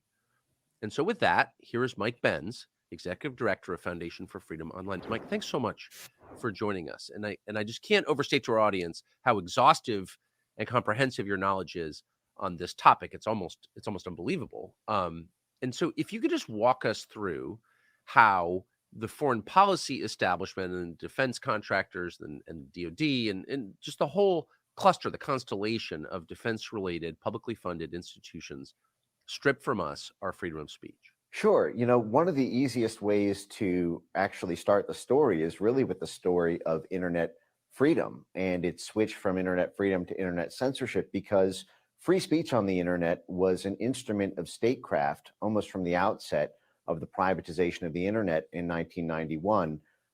We quickly discovered through the efforts of the Defense Department, the State Department, and our intelligence services that people were using the internet to congregate on blogs and forums. And free speech was championed more than anybody by the Pentagon, the State Department, and our sort of CIA cutout NGO blob architecture as a way to support dissident groups around the world in order to help them overthrow authoritarian governments as they were sort of billed. Essentially, the internet free speech allowed kind of insta-regime change operations to be able to facilitate the foreign policy establishment's State Department agenda. Google. Yeah, but basically, so when we used it to like topple other dictators or government overseas, we liked free speech. But then when that free speech then threatened the power structure here in the U.S., we're like, oh no, we can't have free speech online. We got to start censoring people. You know, especially with COVID. And he goes through all that, like how they used AI and machine learning to know what people are talking about, how to shut down conversations in the millions, you know, in seconds. Like what we see, Topher, when we upload a video now on YouTube, it goes through the entire video and then either blocks it, removes it, or blocks a certain segment based on like the WHO. Does it go against the WHO policies? Did you guys say anything against COVID? And it's insane. You know? Yeah, I mean, the internet irreparably changed. Like I want to say it was even earlier than COVID. It was like around 2016, I think. I mean, me being a user of Reddit, and I say that and want to stab myself in the throat just for saying that. That website changed just overnight in 2016 because it was truly like a libertarian website. I mean, that was the main political. It was all about freedom and you know, getting away from the two political parties, and now it's completely shifted to another, you know, left-leaning platform. But yeah, I mean, you see stuff just immediately disappear so quickly. Stuff that's interesting, and now it all has to be. It's like the best way I can describe it is just like the Disneyfication of the internet, because everything has to be a certain way, and it has to, you know, it can't be leaning in one direction. It has to promote the message. That's the narrative. You know, the narrative. Yeah, and that's what this guy says too. They even used it with election interference. Like he said that DHS said that if you were saying that that mail-in ballots have issues, then you are a national security threat. Right. They could use the national security apparatus against you for just saying that. You know, and the entire interview is extremely disturbing. It's so frustrating because every time there's a big you know, mass shooting in the U.S., the federal government always comes out and says, or the FBI always comes out and says, "Oh, he was on our radar." It's like, why didn't you fucking do anything? He serves our purposes, though. In the meantime, they have to shut down any voice that critiques them or you know, goes against what they want to say. You know, this story is pretty wild to me. I don't know if you saw the woman who in Georgia, she's, you know, she was suing Trump. And she was put on the stand and kind of just went ballistic. Yeah, she incriminated herself so much. She's like, "Yeah, I took that money. Yeah, I take that money from my campaigns and I put it in my house." You know, kind of thing. The judge had to call a 5-minute recess because of how, you know, crazy she was starting to get. You know, I don't know. A new study. Where's the report? The report is the Heartland Institute put together the report, which gauged the probable impact of voter fraud in the 2020 election. Anyway, this is, you know, maybe it's not. We don't have to spend any time at it, but this one is important because it has to also do with the NSA and our intelligence services. So, a missing binder. This is from Michael Schellenberger. A missing binder of top secret intelligence about Russia threatens national security, says CNN, but it doesn't. And now credible sources say the U.S. government is hiding the binder because it incriminates the intelligence community for illegal spying and election interference. I mean, they're talking about Russia, right? And that's what they're getting at. Yeah, exactly. It's Russia who's doing it. Yeah. So, but this would prove that our government was doing it, and that's why they don't want this report. And apparently Trump has it. So he goes, I would call I'm sorry, I don't buy that for a second. If Trump had that, this is Schellenberger. He would be blasting it all over social media. I would call the binder Trump's insurance policy, said someone knowledgeable about the case. He was very concerned about having it and taking it with him because it was the roadmap of Russiagate. So he did have something, because didn't they go after him and they just never found it. So he probably has something. Yeah, but it's Trump we're talking about. He would never keep this secret. Concerned about the sources and methods that inform the U.S. They should be concerned. The story of how a team handpicked by CIA Director John Brennan relied on cooked intelligence to craft that January 6, 2017 intelligence community assessment is a subject of tomorrow's story, the last in the 3-part series. Corruption, not tradecraft, is what officials are desperate to keep secret. And they're called the missing binder. Well, unfortunately, I don't think we're ever going to know the truth behind any of this. Like everything else, you mean? Yeah. All right, so we get to the end of it, but I think we have a nice treat for everyone. Oh, do we? Yes, this one came out. But we're gonna have it. We're gonna end the show this way. So we'll play this, and then we'll play the outro. So if you want, let's go ahead and we'll wrap up. Yeah. Well, all of you, thank you so much for listening to the show. We really appreciate your ears. They're such lovely ears. I want to wear them around my neck. Are you doing ASMR? Yeah, ASMR. Oh, I cut your ears off and I string them and I put them. All right, not that one. Not really good ASMR. Anyway, we do want to thank our guest Mika for joining us. It was a pleasure having you, buddy.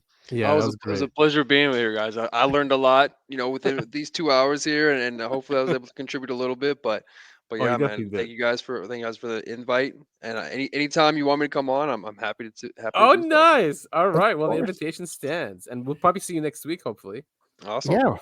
Yeah. I hope you're coming our way. We also want to thank our other secret guest, Gus. You probably heard him barking in the background there a little bit. Sweet stink breath as he is. I was hovering over that mute, so I wouldn't get too much Gus barking, but unfortunately, slipped in there a couple times. Yeah, he's all right. And Adam, where can we find us on social media? All right, so you can find us on Twitter at UAP the podcast, and we are on YouTube at Uncovering Anomalies Podcast. We are on Rumble at UAP Podcast. We are on all podcasting platforms. So anyone, actually, you'll find us on there at Uncovering Anomalies Podcast or UAP. There's a support link at the bottom of all the show notes.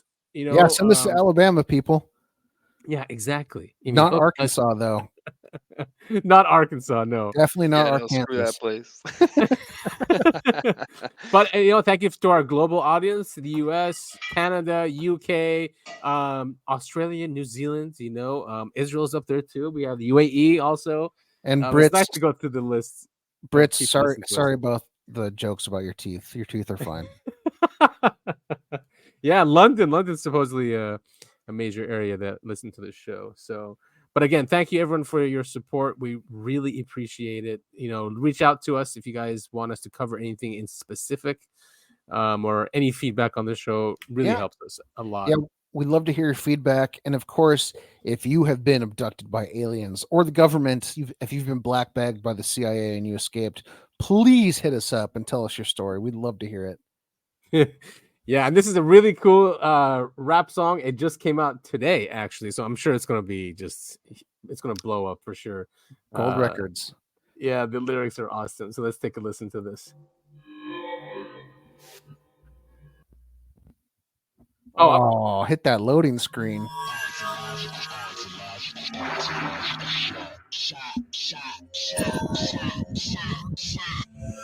Weather balloons filled with swamp gas. It's just a planet Venus, yeah, right, my ass. It's a 90-year disinformation campaign designed to make the witnesses sound insane. The Pentagon trying to keep the secret hush. And here come along Mr. David Rush. He's blowing the lid up off of this conspiracy. Top brass about to face congressional inquiry. Have you read the UAP Disclosure Act? Or are they preparing us for first contact? They got biological evidence of some kind of non-human intelligence. Crash retrieval, reverse engineering program. I need a minute to process this. Goddamn, is there really a galactic federation? Do they come in peace or for world domination? Telling me the X-Files are real. way too surreal. AI and aliens just like Rick and Morty. I'ma need something stronger than a 40.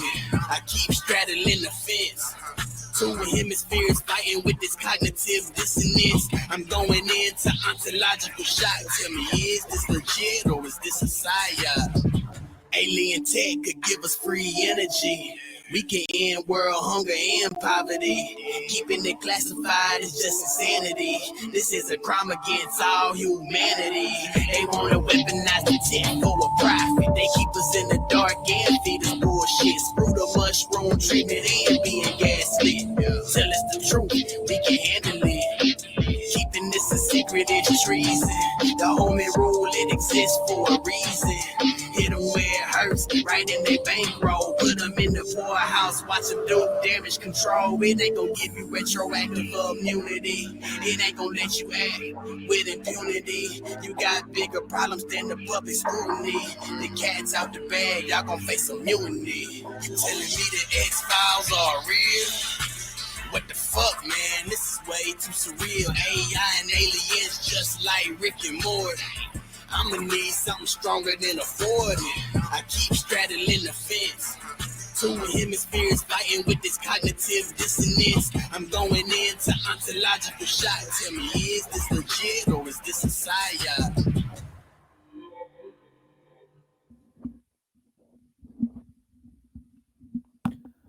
Oh, what happened to the outro? Huh?